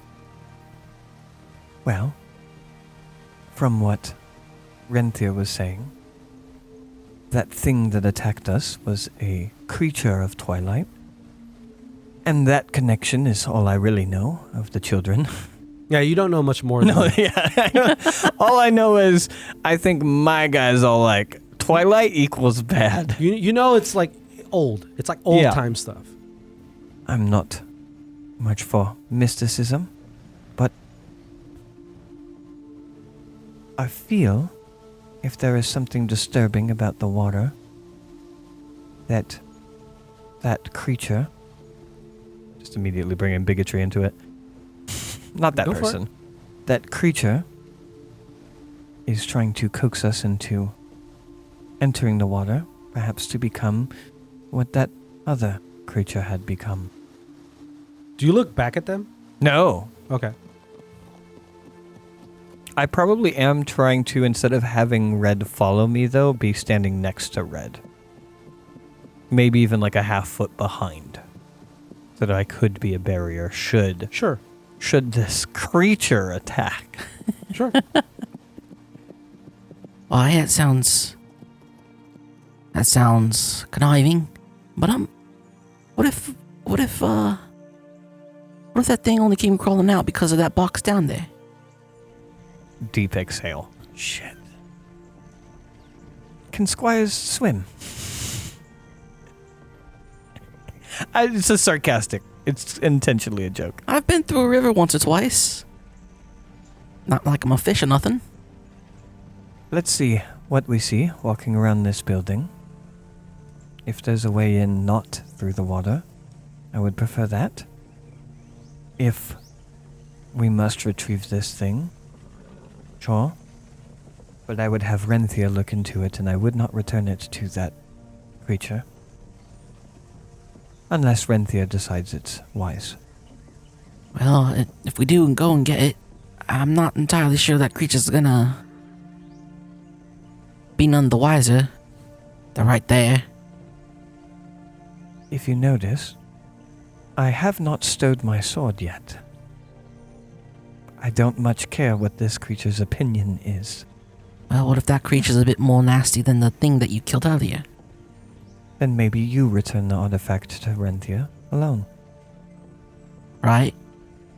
But what if that thing's a lot faster than that thing you killed earlier? Then I suppose we both die here in the woods. Well, that's not a plan. What do you take me for? I may be an orphan, but I do value my life. Well, I'd rather not die here too, so I must trust my training over the cunning of this creature. But I understand why you would not, and would not want to weigh your life on it. That being said, I am a sword here. If you have any bright ideas, speak up. I got nothing. As we're saying this, we're walking around the building. Yeah. Is there a way to the roof? You could see that there is. I have a rope. Yeah, there is a bigger tree that kind of has one of its branches that kind of lean over. It gets a little thin towards the watchtower. There's a chance that you could climb this tree and climb that branch and get over to the top, to the roof of this. There is a possibility here to do it. Level of danger? Your best guess, though, is the very tail end of this branch might be a little too thin to hold you. Should have brought Willow. Just toss her up there like a grappling hook. How deep does this pool look? You can't necessarily tell how deep it is. If I were to swing a wild guess based on the building, how deep the building has sunk, assuming the pool is as deep as the building. You don't have any good markers for necessarily how tall the building is. Yeah, except You we're don't- told a you don't- tower. You were told that it is a watchtower from Sarabon. Mm-hmm. You look at this building, you don't see a door. Oh, sorry. Just letting you know. Yeah. You don't see a door. So, like, you know it's at least sunken down deeper than the door. So maybe a singular level. Maybe one more. floor into the ground.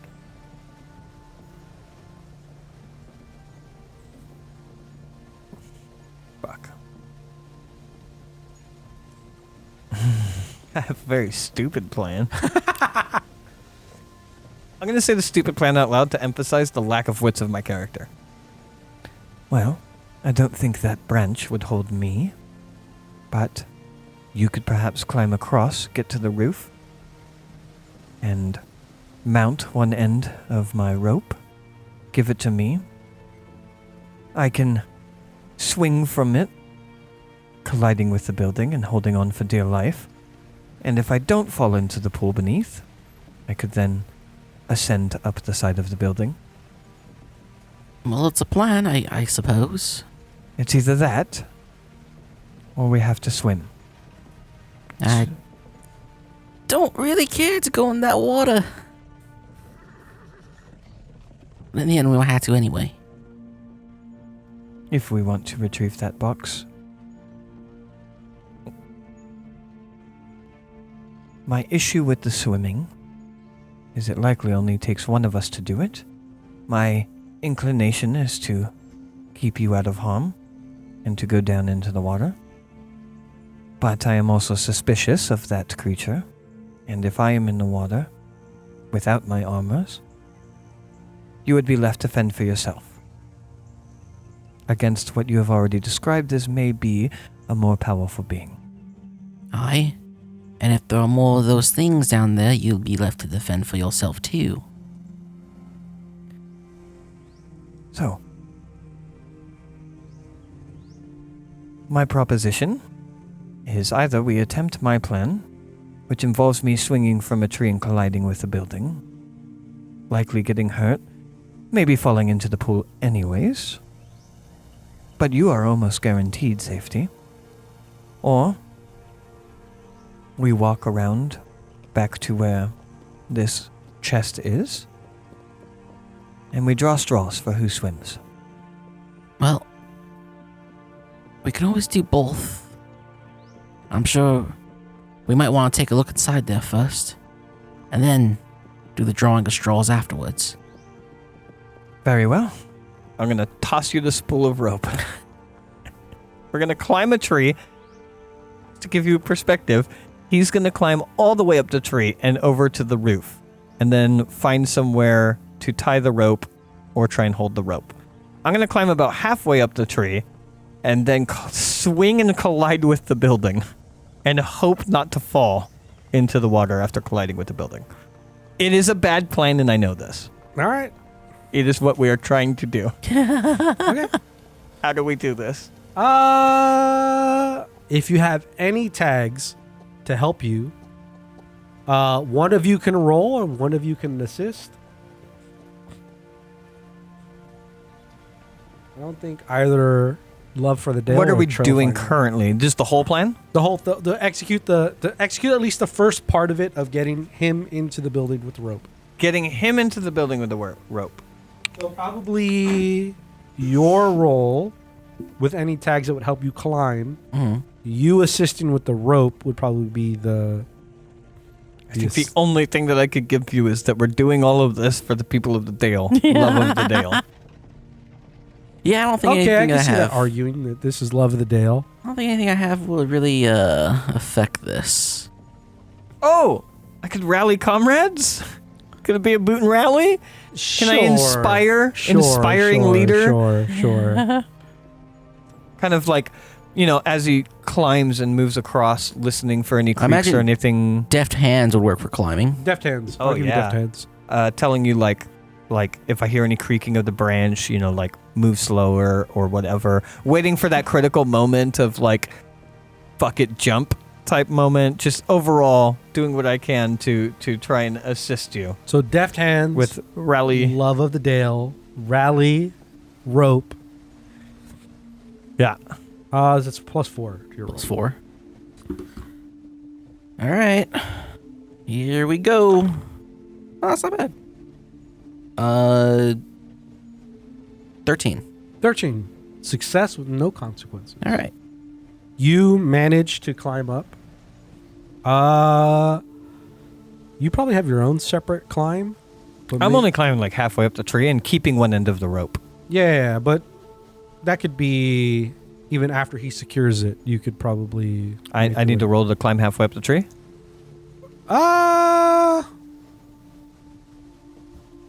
Realistically, you don't want to go that high up on the tree anyway. 'cause That's you're kind gonna, of my point. You're is going to George of the Jungle yourself It's into why this I tower. said halfway up the Yeah, tree. yeah, It's like it's the scene from George of the Jungle when he fails. Is what I'm trying to do. Yeah, you should be fine. Okay. You're taking your time. You're being safe about it. He's Yeah. the one taking the major risk. Yeah. Okay. You start walking your way over to the edge. How many people are going to know that reference? I know, right? I don't know. It starts getting That's funny. as you get to the end of the tree. It starts kind of wobbling, like going up and down, and you can feel your weight on the branch. I'll be doing my best to try and like guide you as much as possible, but mostly just kind of encouraging you. As you kind of time one of the motions as you make that final leap to get to the tower, and you were already looking. There looks like there was a landing spot in one of the broken parts of the roof that you could have made it to. It's a little rough. You kind of fall to your legs a little, but like you've climbed apple trees and you've jumped off of them more recklessly than more times than you can count. And this was not too dissimilar from that. It's a little harder ground. It's not dirt, stone, but still not too dissimilar from many things that you've done. You managed to do it fine. A little creaking from the branch as you leapt off of it, but still, you're here. You're inside of the watchtower. You do? Find a place I could tie this rope down. I imagine there's like ledges on the watchtower. There are ledges. There. It takes you a little bit of time as you're kind of like looking around and finding a place to go. And you can even see that like the staircase that leads up to this as you kind of look down, about the same height, if not a little lower, to where the pond is outside. There's water on the inside of the watchtower. But you find a place where you kind of like can affix your rope to something that's not quite loosened. The first one you go for, the first little thing that you find kind of gives way a little bit to your pull. Find another one, you tie your rope and cinch it up well, and you pull on it, give it a nice tug to make sure the knot's gonna stay. My favorite thing about all of this is Nick's walking us through all of what is an entire segue away from what we're supposed to be doing. Answer. Yeah, of the incorrect answer as we 99 percentile our way through this mission. Hell yeah. This is what I expected of you guys.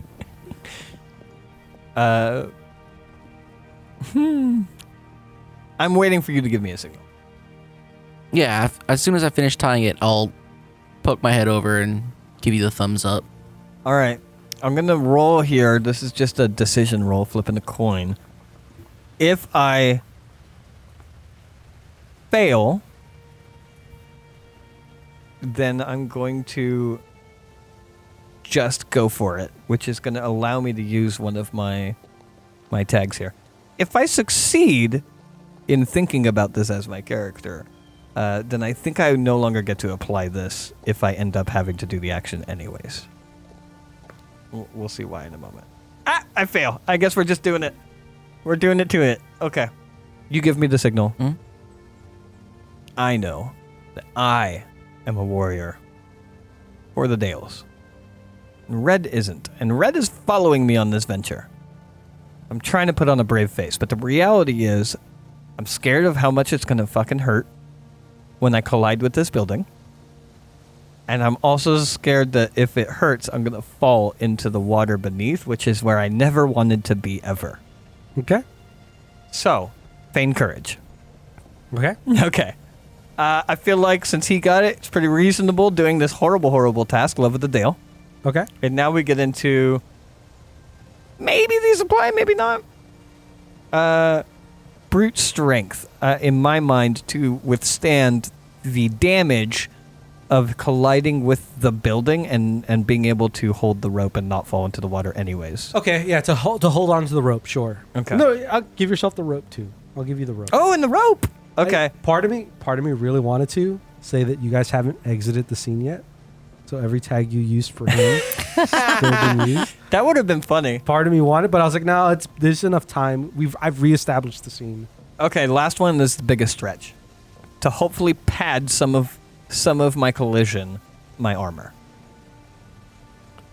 I would almost say that, like, yes, your armor would help endure the thing, but I think the armor is also a hindrance.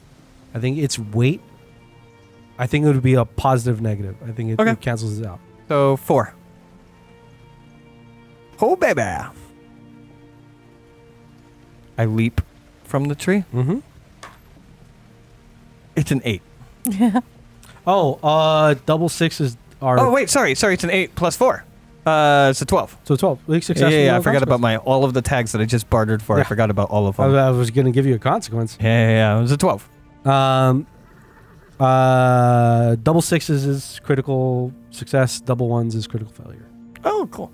Yeah. You Snake eyes and boxcars. leap from the tree. Even from the stronger part of the branch that you were on, you felt it. If you were at any other part of this branch, it would have snapped underneath you. There was no world where I was climbing this tree, yeah. And you jump as you're heading towards the stone wall. All of your brute strength grip, and you tighten up to your body and brace yourself for the impact, kind of ready for it, and boom, hit the side of the wall, almost for a second, losing your consciousness. Like, whoa, but coming back to yourself enough where you grab out onto the rope, kind of barely holding on to your deep breath. Whoa, whoa. You're hanging off the rope.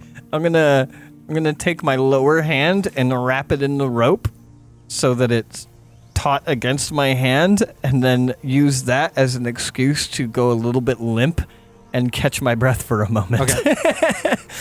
Just like I didn't even think that would work. You got here. I got here. Catch my breath. Pull myself up the rope to the top of the tower, and probably as soon as I get up, continuing that feigned courage, like, we're here. We did it. This was a smart thing to do. And then untie the rope, recoil it. As you go to untie the rope, as you're removing it, you feel a little shift in the thing that you put it on. You take a deep breath. Whoa. All right. Now I suppose we investigate. Yeah. I'll look down. As you look down in to investigate, I'm gonna look down off of the building and say, shit. There really is only one way down. Into the water. Yeah. Shit. As you guys look from the inside, there is a stone staircase that kind of encircles the inside of the building. Parts of it are some stairs and parts are gone.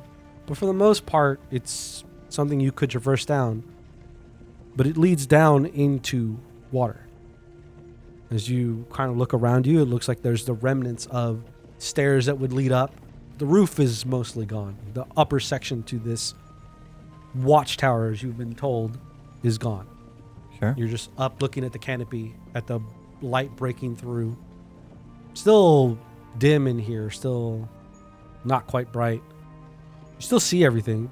There's nothing too much to hold down your vision, but as you look down in the middle of the watchtower itself is blocking some of the light. So it's a little dark as you get into the water, darker than the water outside.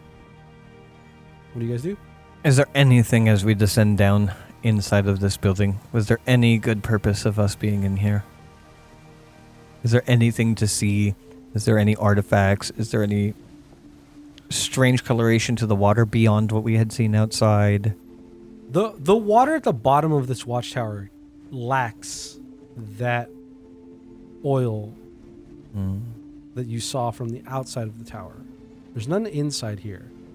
And as your eye is looking out for things, you do notice on some of the sides of the walls, there is an embossment. There is like a carving, a symbol, a shape into some parts of the wall. Some faded, but it's stone. Some of it's still here.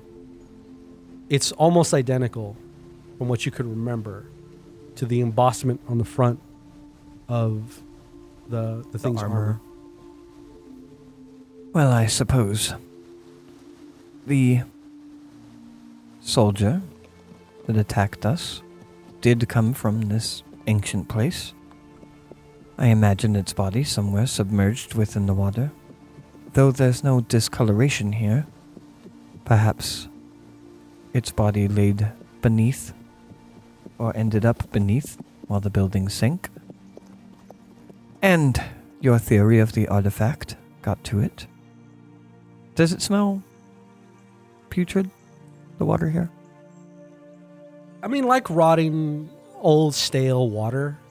Nothing. Well, yeah, like sitting, like still water. Like still not water. like rot, not like death.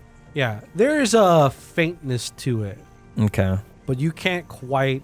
It doesn't feel like it's coming from necessarily beneath you. But it still smells like still old water. And the only way out of this building, other than perhaps through the water, is back through the roof. As far as you can tell. Those windows, again, are like... Tiny. They're tiny. They're meant They're for... slits. Yeah, they're meant for sticking in... They widen out on this side. Yeah. But they're meant for a crossbow to shoot through. Well, if he did come from here, he didn't come from inside the tower, right? I don't think he can make the climb all the way up and out. I don't think it had the intelligence to anyways. So, does that mean we had to go outside into that rancid drink? Unfortunately, at least one of us does, yes. Hmm. I have a thought. But it involves one of us getting into the water. So, I'm going to look around. Is there any plant life at all around here? Yeah. There you can see some amount of like various like mosses or like things that grow on the edges of the stone. Like things that aren't in the water. What do you mean? On the stone, not in the water. Yeah, I mean, like, yeah, it's regular pond life that Sure. you would see. Like there, you see flies and stuff buzzing around. It's not like life isn't here. Mm-hmm. Life is here. There are things, and potentially, if you look close enough into the water, you maybe catch an occasional movement of some sort of fish or amphibian of some type, like swimming in the water. I'm going to reach down, pull off like popping off bits so that there's two stems of equal length. And I'm going to start talking to Red.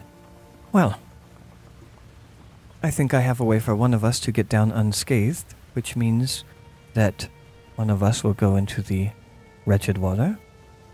And since the next step of the plan is to go into the wretched water, and we were going to draw straws to see who would do that, I suppose we could do that now. As I will rip off a quarter of one of the lengths, stuff them down into my hand so that they look like they are the same length. You want to give me a D6 for pulling straws and see whoever rolls higher is the longer straw? Sure. Short straw goes in the water. Fucked. I got a 4. As you slowly drag that straw up, and it ends earlier than you would have hoped it to end. Damn. Oh, bollocks. All right. So what's your plan? I'll secure the rope again on the roof and lower you down, unfortunately into the water. You can then take the rope to a tree, and then I can scale the rope back down, and then we've lost our rope. All right. I suppose you can... no, that'd be a waste of rope. Well, then you'd have to crash into a tree this time. Say we just cut it and swing back on the other way, and then we could have our rope still. I wonder how big that chest is. I'm pretty sure that the tower being taller than the tree means that I would just collide with the ground. Yeah, I suppose. Well, I guess it's time to get going. When we go for that artifact, I will stand watch with my sword against that creature. And then, as we climb up the tower, secure the rope. Probably tie it somewhat loose harness for just a loop. So I can lower down, because I imagine you don't have the same strength that I would. Probably not. So, lower you down into the water. Okay. I mean, you're not weak. You have strong throw. That's one of your tags. Yeah, but I mean, as a kid. Yeah. But yeah, he gets lowered down into the water. Yeah. Into the wretched, putrid water outside of the building, for the record. Yeah, it's gross. I imagine. Yeah, it's gross water. I imagine. It's murky. Are you just staying on the surface and you're gonna? Yeah, I'll stay on the surface, swim It's across. fine. You retrieve the artifact. I slay you, slay the creature, take the artifact back to town. I'm a hero. You died by the creature, and I've solved the problem. Yeah, everyone will believe you. You're a hero. Renown. Yeah. Swim across, tie it to the tree so we could scale it. That's not a very hard task, I don't think. Okay, so you're like making Me as a 32-year-old person currently with back problems because I live a sedentary lifestyle, I'm pretty sure could scale a rope. Like a rope tied to two ends. You just crawl across. I was just painting the picture of what's. Yeah. Yeah. Okay. Mm-hmm. Yeah, I'd say you do this. Okay. Crawl across. Have either of you looked over to Sarabam, or are you going the other way? Are you like which direction are you going? Are you you Probably entered, the other way, hoping that you entered through the backside of this, or at least Yes. from your initial entry. The weird stuff in the water, the oil was like here. Mm. You entered back here, and you just cut across behind, right? You guys are still like behind the tower. we're still behind the tower. Yeah, we went down the same way, which was presumably out of sight from. Yeah. You would not be able to, even if you were to try to look for Yeah. her, you wouldn't be able to see this person. I'm assuming. Yeah. Okay. So, assuming we approached, just to make it a little more clear, assuming we approached the tower from the south, Mhm. wretched water on the south side of the building. Well, wretched. So if you approached the building, let's say that's the north face of the building. Okay. The wretched water or the oiliness that you saw was like the northeast of the building. Of course, you give me some in between measurement. Yeah. You guys went all the way to like the southwest of the building. So we went around east to the south side of the building. Yes. You guys in the east is where we found. Okay. So we essentially have to do this inside of Sarabam anyway. No. Sarabam's over here. She wouldn't be able to see you. She was in the north face that she we was approached. In the north face of the building. Okay, gotcha. Okay. In which case, yeah, we'll just go halfway back or 3/4 of the way back, whatever. I want to not alert Sarabam that we're doing this. You're not doing what? If possible. That we are going to retrieve the chest. Oh. But are you coming across around, or are you entering from the backside, south side? I think we're going around the building to the pool that has the chest in it, and then entering into the water again. Okay. But are you looking over to where she was? Wasn't she standing across from where it was? Because she pointed it out to us. It's like right there. Yeah, that's why I was a little bit confused. But he says that she's in the north, and this is northeast. Yeah, so I mean, it's... Let me see if I can... Either way, yes, we'll look for her. This is why maps exist, okay? Yeah. You and your theaters of the minds. Yeah. It's fine. I'll look out for her. Is she there? Yeah. Just... Yeah. She approached you guys from like this direction. Mm-hmm. From like... I'm saying this is north. And I'm only saying that because I don't know why I did it this way. Oh, yeah. I don't know why you flipped the map either. Yeah, I was like, I assume we approach from the south. No, it's north. That way everything you think of has to be upside down in your mind. Yeah, I don't know why in my head I flipped everything. But yes. Yeah, you came from the south here. Mm-hmm. She was here. Pointed out the area here. Yeah. And then you guys went all the way across here. Either way, I can answer it, which is we would wrap it around the building, the opposing side to where she was, get to the pool, and if we are in sight of her, yes, or where she approached us, I would look for her. Is she there? Okay. She's standing there. Yeah, so she sees us. And she's just hands clasped as she first met you and just looking at you guys. Cool. I'd like to activate my rash weakness. But are you going to enter the water? No, he's going to enter the water. You're going to enter the water. Mm-hmm. The water might be deadly. Okay. And you've already been in it. You do the short straw. Yeah. Do you begin to swim out? Mm-hmm. Okay. You begin to swim out towards the black oily part of the water. Mm-hmm. Are you going to start going down? Mm-hmm. You start going down. As you go down, your first turn down, you could still see to the bottom. It's deep. And in this first round that you're going down, give yourself drowned 1 status. This drowned 1 status. As in he's drowning. He's drowning currently. That's how holding your breath works? That's how holding your breath works, apparently. In this That's game. pretty interesting. Yeah, you got a drowned 1 status. As you're holding your breath, making your way down. And I could see the bottom. You could see it. It's murky, but you could see the bottom. Can I see the chest? As you get closer and approaching it, yes, you can see the chest down there. Okay. I believe it takes 2 rounds or 1 round to get there. What was the directions here for this game? Roll for it. Make it 6 rounds. You can't do it without drowning. It's 23 rounds. You have 16 death statuses on you, and you are now a child of Twilight. Creature Creature of Twilight. Creature. Let's see. I'm guessing this game could have ended 30 minutes ago. Probably. 99th percentile. I'm going to see you all for session 2. I believe on this first turn, this first scene where you acquire the minus the drowned 1, you do reach the bottom. You will notice that thick oil, whatever, is not coming from what you could surmise is the chest. the shape in the bottom that looks like the chest.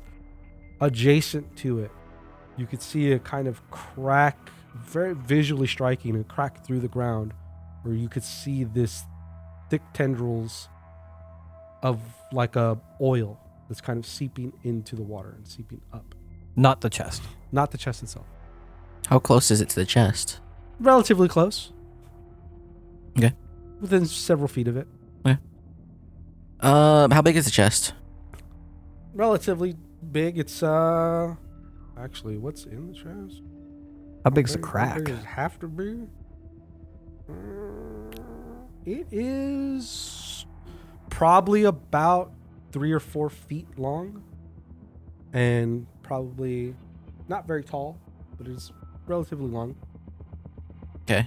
When I get there and I try to grab it, and I try to, I guess, push up off the ground, does it budge? It gives. It's heavy. Is it something I could swim with? You could swim with it, but it is an effort to swim with it. Okay. If only we had rope. Yeah, if only we had rope. I will do my best to sort of drag it in a upward diagonal motion towards shore, or at least try to gain my bearings and go in that direction.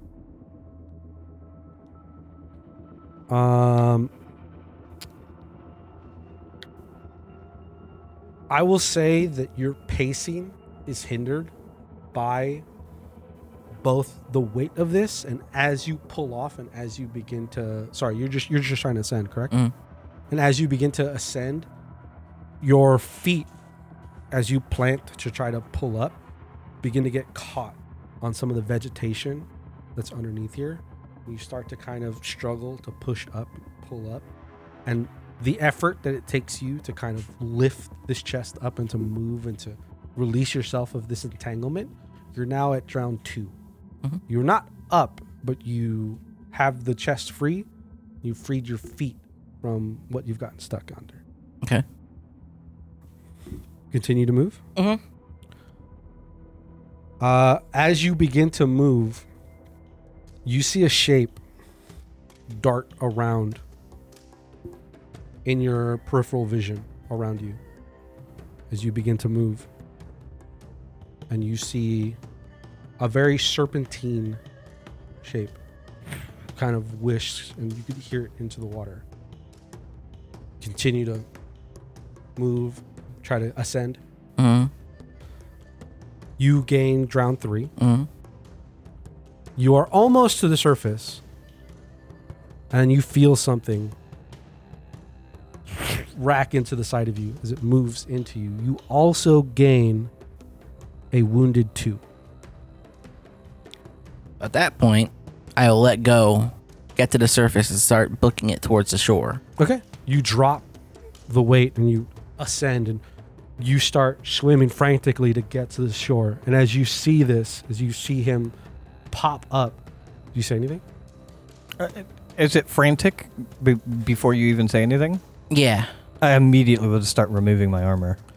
And as you are starting to remove his armor, and your armor, and he's moving towards you, you can see a shape move behind him.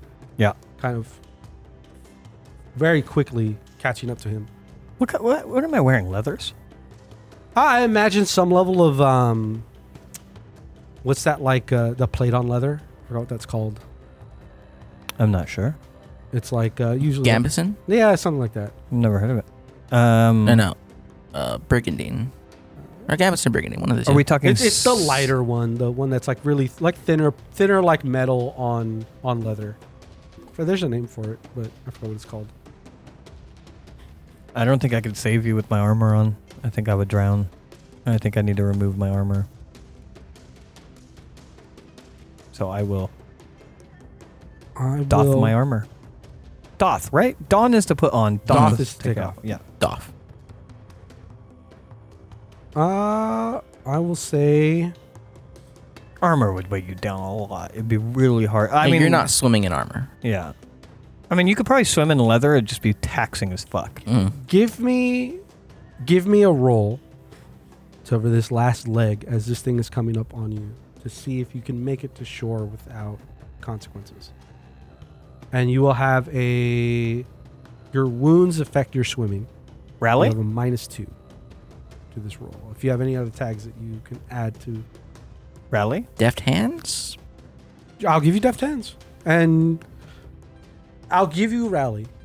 And I'll do, so you have, it's a 0. You have 0 to this roll. Roll with a blow. Yeah, okay. Yeah, you're wounded. Yeah, you got hit. You got so +1 to this roll. Finder's key. No.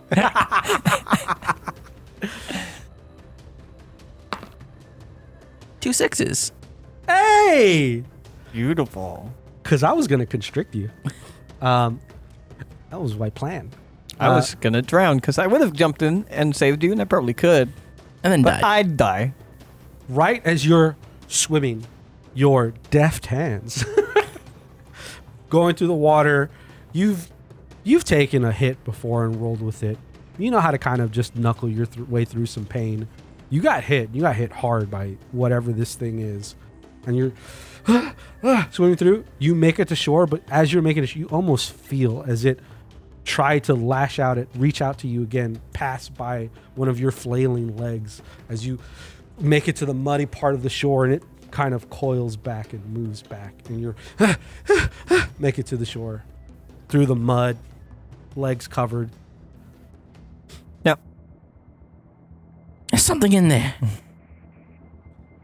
You can see that. What kind of clothing are you wearing? Just like regular Like linens. You can see as he says to you, he almost doesn't seem to feel it, but you could see that there is blood that is starting to kind of seep onto some of his clothing. The linens have been torn a little bit. as you get closer to the edge, I'll help like drag you out to get that little oomph of getting the fuck out of the water. Before responding to you, I'll probably drop you down on the ground and start looking at your wound. It is a wound, yes? Yeah, it's a wound. And I'll start solving it. All right, give me a roll. I don't think I have. I get a +1 from Plus the one item, because right? you're using your solve. Salve. Brute strength. Take this, man, but you got it. No, that doesn't fit. I don't think I got anything. +1. 7. 7. It's a success with consequences. Yeah. Was you just +1? Yeah. +1 was your power. So you had 2 wound. Mhm. So do -1 wound, and then +1 infection. You're welcome. So I have 1 wound now, correct? You have 1 wound. The infection doesn't hinder your movements or anything. The wound does. So you won't. If you were to do something actively, you have one less on your wound. Okay. Oh, wounds are like a minus? Wounds, if you do something that's related to like if you were to have like a movement or something you wanted to do. Oh, I thought they were just a scale to failure, like eventually wounds kill you. Yeah, but it also could be A negative. a status, like if you're cut and bleeding, it's not easy to do something through that. Okay. Okay. Once you're done, or once I'm done packing that in, I'm immediately going to look back at Sarabam. Not doing anything. Not doing it. She's just looking at you guys, hands clasped. No real reaction. Just kind of. No reaction, no demeanor. Nothing really. She's just kind of standing there, looking at you guys, doing your thing. I'll look back at you quietly. Did you find the chest? I had it for a bit, and then I dropped it because that thing. There's something down there. Any indication that the chest is what's causing? I don't know. There's a big old crack down there. You got like that. You got that black stuff leaking out of it. Is it big enough for a person? I can't say. So the chest seems unrelated then. It's possible. Wonder if that creature is related. Too many creatures for one day. The world could use one less. You alright? I might be, but I don't think I'm going back in there. I don't either. Keep an eye on Sarubam. I'm gonna finish removing my armor because I need to. I'm assuming this is a bank that slopes down. It's not like a sheer cliff. This No, pool. yeah, you're correct. Yeah. So him having come like halfway up, it's not as low as it was previously. The chest. No, he's made effort to make it closer. Yeah. Okay. I'm going to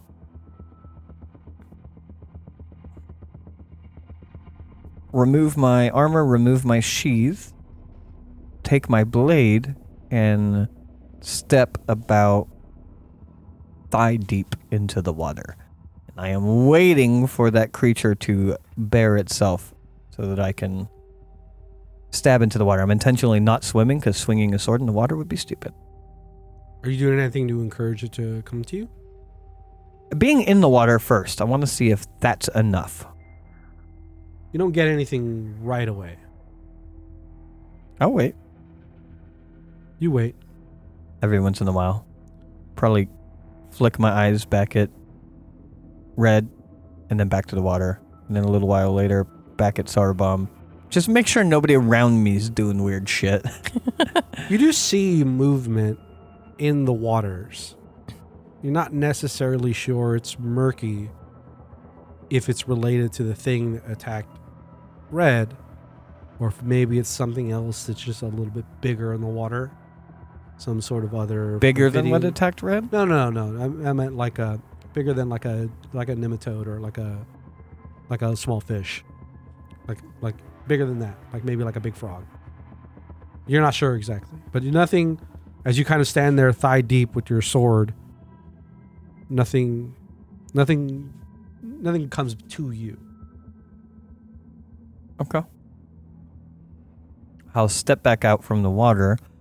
I will place my sword back in its sheath and give both of those things to you, Red, and then I will pull out that dagger I was given. Okay. I don't much care about the chest, but that's what got it attracted to you. I'm going to go and retrieve the chest and see if that brings it to me. Since being in the water doesn't seem to be enough of a call. I guess once again it's your funeral. But we don't have rope. I do have a sling. I could probably loop it around one of the handles. There was handles, right? For what? On the chest. Yeah. Might be easy to drag it. All right. I'll hand him my sling. Okay. I'll take the sling. We now have one sling. And one dagger. I will stuff the sling in my belt. And I will slowly trudge into the water. Trying to keep an eye out until I'm about like maybe chest high. And then I imagine I will just dive in at that point in the direction that I had seen him come out at. Sure. Probably a little bit early and scale the bottom of it, trying to get to the chest. Okay. Still looking around for any big shadowy things to come my way. I will say in the action that it takes you to go down there, you gain the drowned one. Also, your drowns are... Yeah. Yeah. I figured so much. You get drowned one in that action. And the amount of movement that you're creating as you're trying to swim down to the bottom, you do see that shape again move through the water. Near me, to me, or just in the water? It's around you. And you're continuing to head into or towards the chest. It's murky, Sure. but you could still see general shapes, and you do see this looks like a long square shape that's kind of not flat, but kind of it looks like it's settled down, facing up a little bit. Okay. I imagine the knife is in my mouth. The dagger. Mm-hmm.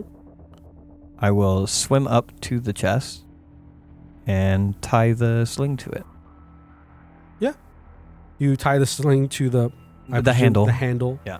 As you kind of grab onto it, and your movement to and towards the chest, you see this thing get drowned too. Start heading beeline towards you. This shape. I'm gonna pull out the dagger. Okay. And ready for if it gets to me. Shank the motherfucker. Okay. Give me a roll for readying.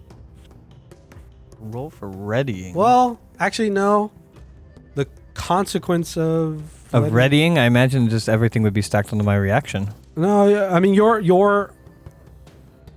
Yeah, you would have a reaction to the consequence of staying still. Yeah. I guess. I'm trying to figure out how to work the system where I don't, as the DM, have an ability to actively do something. I have to react. That's what I thought was weird about it. Is I was wondering that with the creature as well earlier, where it's like, if I just stand here forever, can you mechanically not attack me? There's supposed to be like timers. You're on a timer anyway because you're drowning. Yeah. But they're supposed to be. I'm trying to wrap my head around how to do things like this. Yeah. And I think it's because you're staying still, I have to make the world react to you as a consequence. Okay. And so I've been doing it by making things move towards you and then you doing something to the thing. Yeah. But I think my reaction is actually actively attacking. I add swordsmanship to dagger rolls?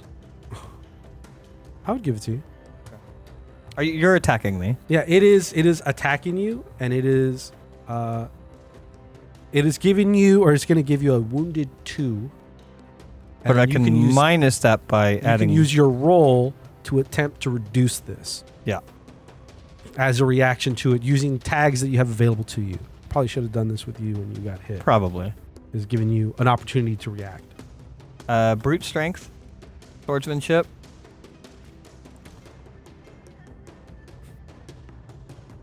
Feign courage.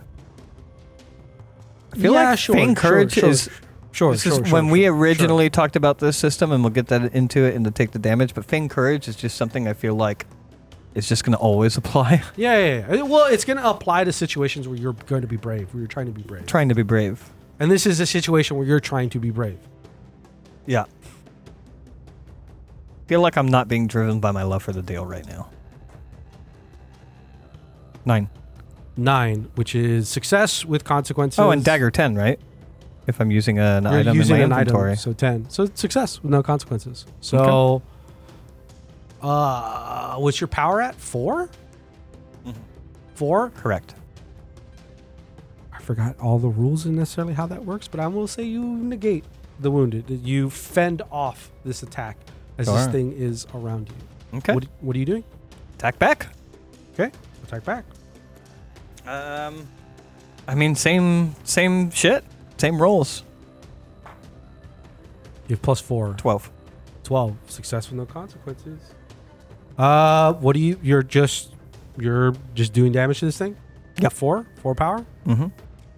Yeah, this thing, it looks like it's ready to kind of run up to you and potentially do what it was going to do to Red and coil on you. And you slice into it. How do you want to slice into it? I imagine, since it's like a serpent type creature, just kind of like a slice deep along its body. Yeah. Trying to open it up. You kind of using your strength in the water. It's hard to move in the water. Sure. As it's about to, you time it just right, where you push your body aside and you stab into the side of it. It's its own momentum kind of, and your push through the water kind of tears along the side of it. The side of it rips open, and its blood and its viscera and just start leaking into the water, and it kind of, as it moves past you, just careens into the ground. Dead. Cool. Surface. Need air. Probably another drown, right? You're probably at, you have one more. Yeah, so you're at drown 3. Yeah. Drown 3. Surface.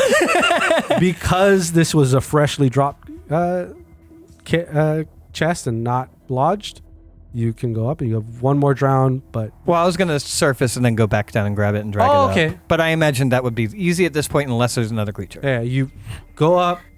You were at 4 by the time you get to the top, but you clear it as soon as you're out and take your breath. go back down, grab the chest. You accumulate like 2, But get it to the edge. but you make it to the edge. You're fine. Sure. You make it there. It is an old chest, and there is a similar embossment onto this chest. Sure. Reiterating to Red, keep an eye on Sarabom. I am going to attempt to open it. Is it locked? As you bring the chest up and looking at it, she starts to get a little closer. Ignoring her. Okay. Just telling you to keep eyes on her. I'm opening the chest. Before you even say that, blimey, did you get it? It's dead. Now I want to know what's in this chest. It's fairly easy enough to open this chest. It's all kind of a little rotted. And it's remarkable that even bringing this chest up, how well the handle has even kind of stayed attached to this thing. But it's easy enough with your brute strength to kind of pry it open and break off whatever was keeping it together. You see in this chest an untarnished sword, a strange vial, like a glass vial, that's kind of held up to hide probably a couple of things that's strapping it down, and an opal, like one of those Stone. Yeah, pearlescent. Oh, pearlescent is what I was looking for, but shiny, randomly affixed opal. Okay. Big as your palm. Do you look into this opal? Yeah. As you look into this opal, you start to kind of feel strange. Weird thoughts and images kind of run through your head. Some images of fires, candles, some of random winds, landscapes, but something else rushes through your head. You hear sounds, words, a language you don't recognize, but you do at the same time. But also you recognize it a second time.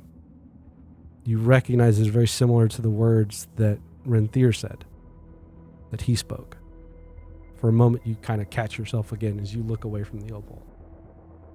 It seems the opal can speak the same language as Renthir. What's that? I don't know. I didn't quite understand it, but I could at the same time. It also projected images into my mind.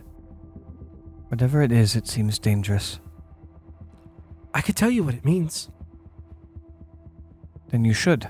And I'll look back up at Sarabom. But can I have the opal? I will trade you what I know. Do you know what that black shit is? If you hand over the opal, I will. I promise. A deal is a deal. How about this? I assume you pose us no threat? No? In which case, if you give us the information, and the information does not threaten us in some way, then I will hand it over to you. I, as equally as you don't trust me, I don't trust you. I would rather have the opal in hand and then tell you what I know. I bear you no threat.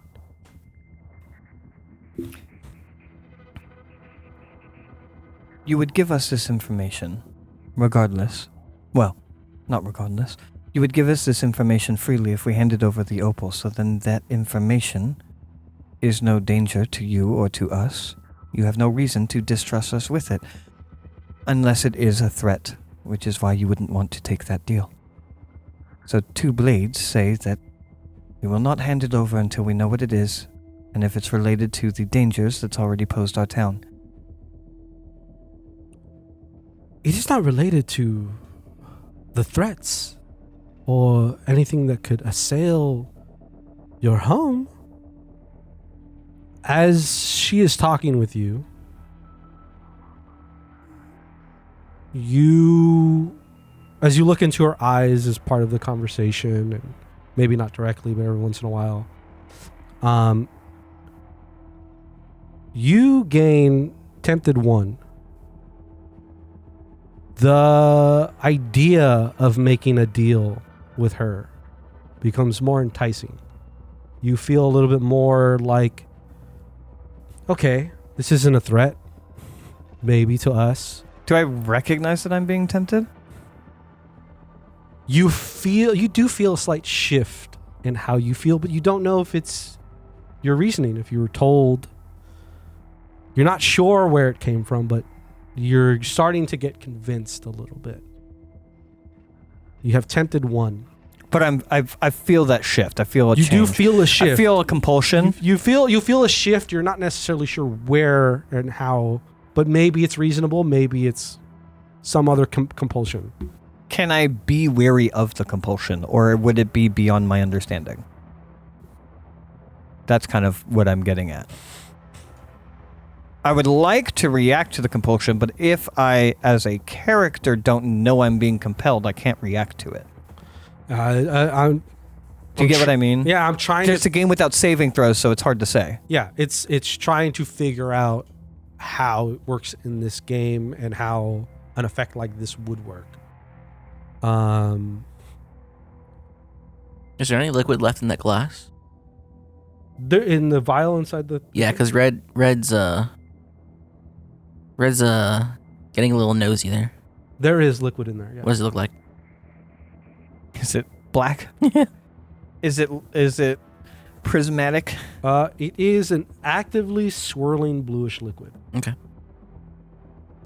I need some deliberation in one way or the other. It's fine if I am being compelled against my knowledge. That is fine. That just it changes the way I act. Because I understand my character sheet says tempted, but I might not know that. I'm going to say you don't recognize as a compulsion, but you do think the trade for information is more reasonable. Like I'm trying to think of how this would work, how you're feeling. Yeah. Where, like, this is an effect that's happening on you. Yeah. It sounds like I wouldn't know it. I don't think you would. That's fine. But it currently it is just a status effect. If you were to roll something, yeah, it affects that. Yeah. But we could still be in RP. You would give us the information if we gave you the gem, correct? Yes, I can give you information about all of this, about the chest. So the why tower. guard it before giving us before receiving the gem? If I was going to attempt to steal it from you, you would have to deal with that regardless. So the information doesn't seem like much of a bartering chip. Well, the information is my barter. If you don't have the information without me, and I don't have the opal without you.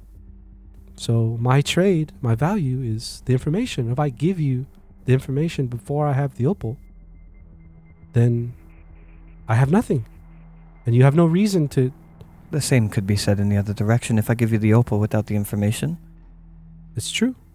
So? But you are two with blades, and I am one with hands. And I don't believe that you have nothing to protect yourself, but that is true, and that was my threat. Quickly, Gray, are you doing anything? Or Red?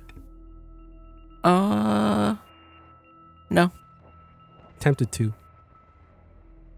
It's a weird mechanic to deal with, because I can tell you what I want to do.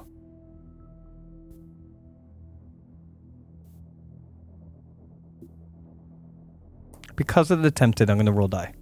I'm going to flip a coin. Instead of doing just what I want to do, I'm going to flip a coin. Sure. Okay.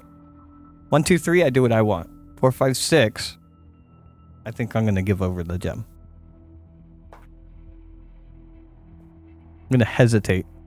I'm going to pick up the gem. Any effect picking it up? Do you look into it? Yes. You kind of get a little less because it's not as new, but you get similar sensations of kind of like feelings and images and like that chanting or incantating voice kind of in the back of your head as you look into it, but you can pull away from it, but you still as you look into it, you could feel it, and if you could dive deeper if you kept looking. As the black speech rots his mind I as he dive stares deeper. into the Palantir. You dive deeper. It's nothing you quite understand what's going on, but you're getting stronger senses of the images, the sensations, the strangeness. The words get a little louder. Is any of it discernible in any way? Not that you recognize. It's that same recognition, but you don't know what it is from Renthir's speech, from his words, where some of it sounds like a language you might know, but it doesn't at the same time. It sounds, before you do it again, he goes, Sir? I'll pull back. That's what I rolled anyway. If you don't quite understand, I wouldn't recommend looking too deeply. Are you looking at Soroban? I'm looking at Dane. Do I see him having some sort of weird adverse effect to For a second, as his you was precious? like reached the thing, you see that he kind of like into the opal a little bit. Sinking into it. Oi, Dane! Bloody hell are you doing? I look at Red. I look at her. And I'm going to look out to the water where I wish to throw the gem and say, well, how could I understand if you haven't given me the information yet? And then I'll look back to her and I will carelessly toss her the gem or the stone. Okay. I rolled for it already. I was tempted enough. The deal seems fine enough. Oh, okay. She grabs the gems. Like, oh, it's been so long. Okay. Where would you like to start?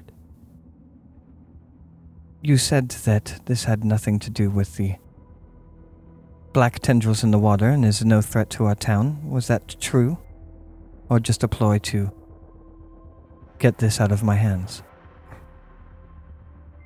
I almost want to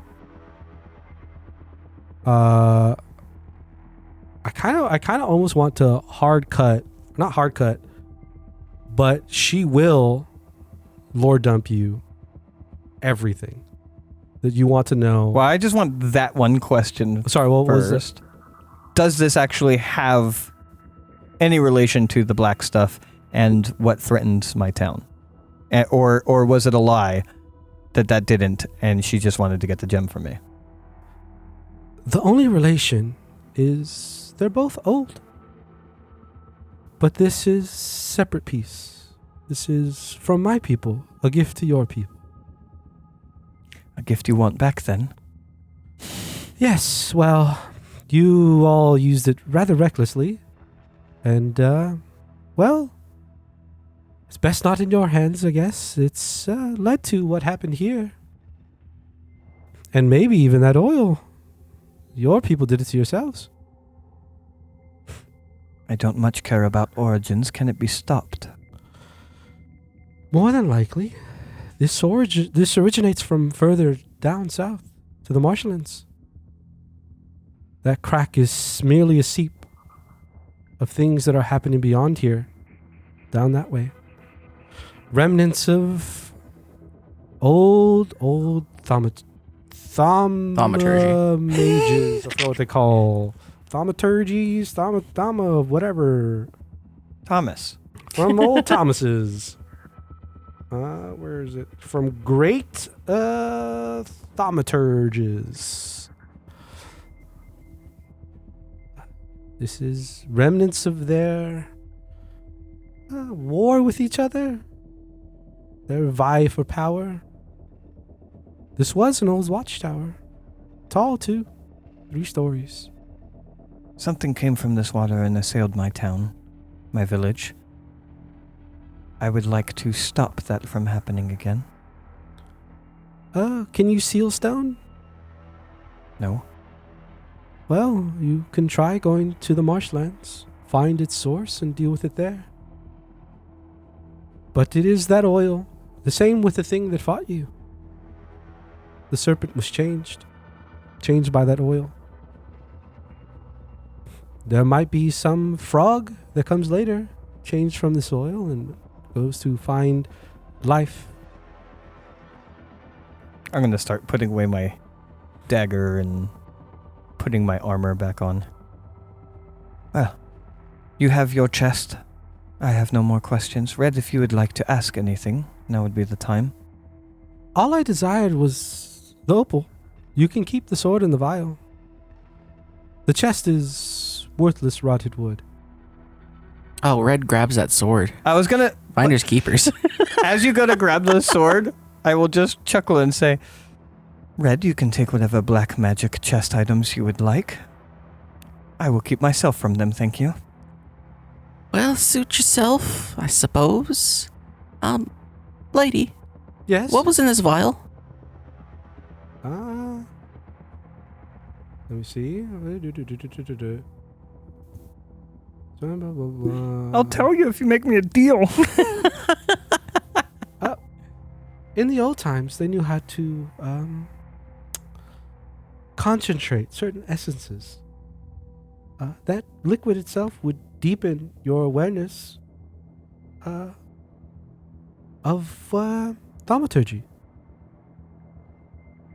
It is a source of mage's powers.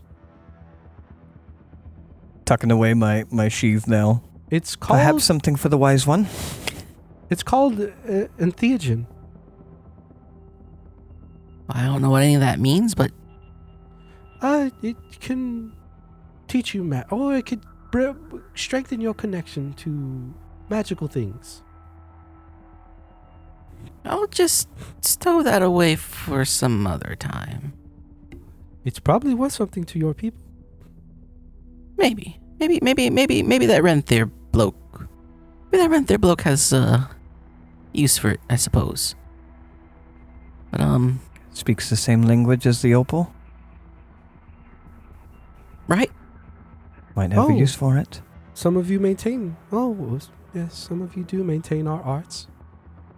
I think we could fill this pool full of rocks. Yeah? That would probably help. I was thinking more we would have it drained. Well, suppose a bear goes down there while it's drained. If that thing was a snake, I don't want to see a bear. The bear could go into the water. Rocks. We'll let the town elders decide that. I don't want to think about that frog. Could be a big frog. Well, I mean, I traded for information. If there's anything else. No? If you're ready, Red, we will be on our way. Yeah, You can take your trinkets. I need to go see Renthier. Sorobum, it has not been a pleasure. I'm going to turn around and start walking away. I don't like the children of the Twilight. Well, I had a good time watching. You kind of hear like a little behind you. Oh, look. She's gone. I'll look at Red, who's also behind me. I don't like the children of the Twilight. Do you like this sword? It's a fine blade. Perhaps you'd make a fine marshal one day. You didn't ask anything about it. He just thinks it's a sword. Come on. He's a kid. And a Vorpal striping someone's head off. Return back to the town. Probably give... Well, I'll leave that up to you. I would just go give whatever town elders or mayor or whatever we have the information of what happened, the dangers that are there, the two proposed ideas of either draining or filling it with rocks. And... But by the time you get there, they're most likely Renthier and Eleonora have both kind of talked to some of the other heads of the village, and by the time you get back, they're fully willing to listen. And Sure. some of them encourage their own plans of how to deal with a old pond. But yeah, you are now actively part of a deliberation between the heads of the village. Sure. As they are kind of talking about what to do. And you can see is probably you enter, even like gathering these people, you can see Eleonora is there. She has like not a broad smile, but there's a smile on her face, seeing that you've come back and that you've returned with information and how to help the town. My pitch would be to drain it to then see if we could seal it, instead of just piling a bunch of rocks that might move someday. No. All right, this is also, a frog can get in the rock. Fantasy world, you gotta solve your problems half-assedly, okay? So the next adventuring party can do something about it. That's true. Red, you want to closing out RP? Yeah, he'll ask Renthier to fix the hole in his side. That's pretty good. That's yeah, pretty Renthier will important. do that. Do you show Renthier the vial at all? Yeah, he'll mention the thema thing. And it's entheogen is what it's called. And it helps. Entheogen thing. You say that, and it has to do with thermothermal. Yeah. And he'll look at it do you want to keep that? She said it might be worth something. Probably to the right buyer. Who would that buyer be? You have to go to one of the big towns. Bollocks. I sell to here. Oh, hold on to it. I could use it, but I probably wouldn't give you what it's worth. Oh, hold on to it. Don't drink it unless you... Don't drink it. Could I be around for this? In an emergency, maybe. You can. Could I be around for this, Red? Sure. Okay. Standing there with my hand on my hilt, but just in a relaxed position. If the elders would permit it, I'd take you to one of the big towns. There's a bigger resolution needed here for whatever it is that happened in the marshlands. If you're willing to leave Raven's home. I suppose that could be an idea. Someone's got to tell him about the weird black shite flowing out of that crack. You'd have to learn a bit more about swordsmanship, but I'm sure Eleonora wouldn't mind teaching you before we leave. She did call me a squire. So you are already in tutelage. I suppose. You also don't have a sheath, right? No. Every once in a while, Renthier is going to look at that blade real quick as you're talking and go, Jeez. Kind of just like I know. holding it around. Love it. All right. So, whatever it takes for however long to help the town in whatever the way they want, resolve the pool of Petra death. It's the aftermath in the tinderbox is the truth at the bottom of the pond is simple. A foul miasma is seeping into the dales through the deep waters that flow under the ground. Once this is known, perhaps taking a glance at the map and companions can surmise it most likely coming from the marshes to the southeast. You happen to have Sarbum, tell you the information, a forsaken part of the Wonderlands, where few ever venture, even among the outlanders that frequent the dales. But yeah, that's the Tinderbox demo. Sweet. Clap, clap, clap, clap, clap, clap, clap. I enjoyed it. I had a good time. Yeah. That's the end of the game. Yeah. Well, until you write a whole adventure in the marshlands for us. Well, god damn it, yeah. If you guys want to do the mid-level. Yeah. I don't know what that means for this game. Changing some themes. Changing some things, swapping out, adding things. I have to look into also if you can have multiple tags available in each theme. It seemed like you could only have 2, but you can add themes to your I imagine you could add tags though. Yeah, I just don't know how, like, maybe it's like a prepare thing, like each day you prepare a tag. I have to look into that. Okay. Well, either way, thank you very much for running that for us. Yeah. Thank you, audience, for I hope you guys had fun listening to it. I did have a good time. And we will catch you for our cooldown on Take the Damage podcast. Thank you very much for listening.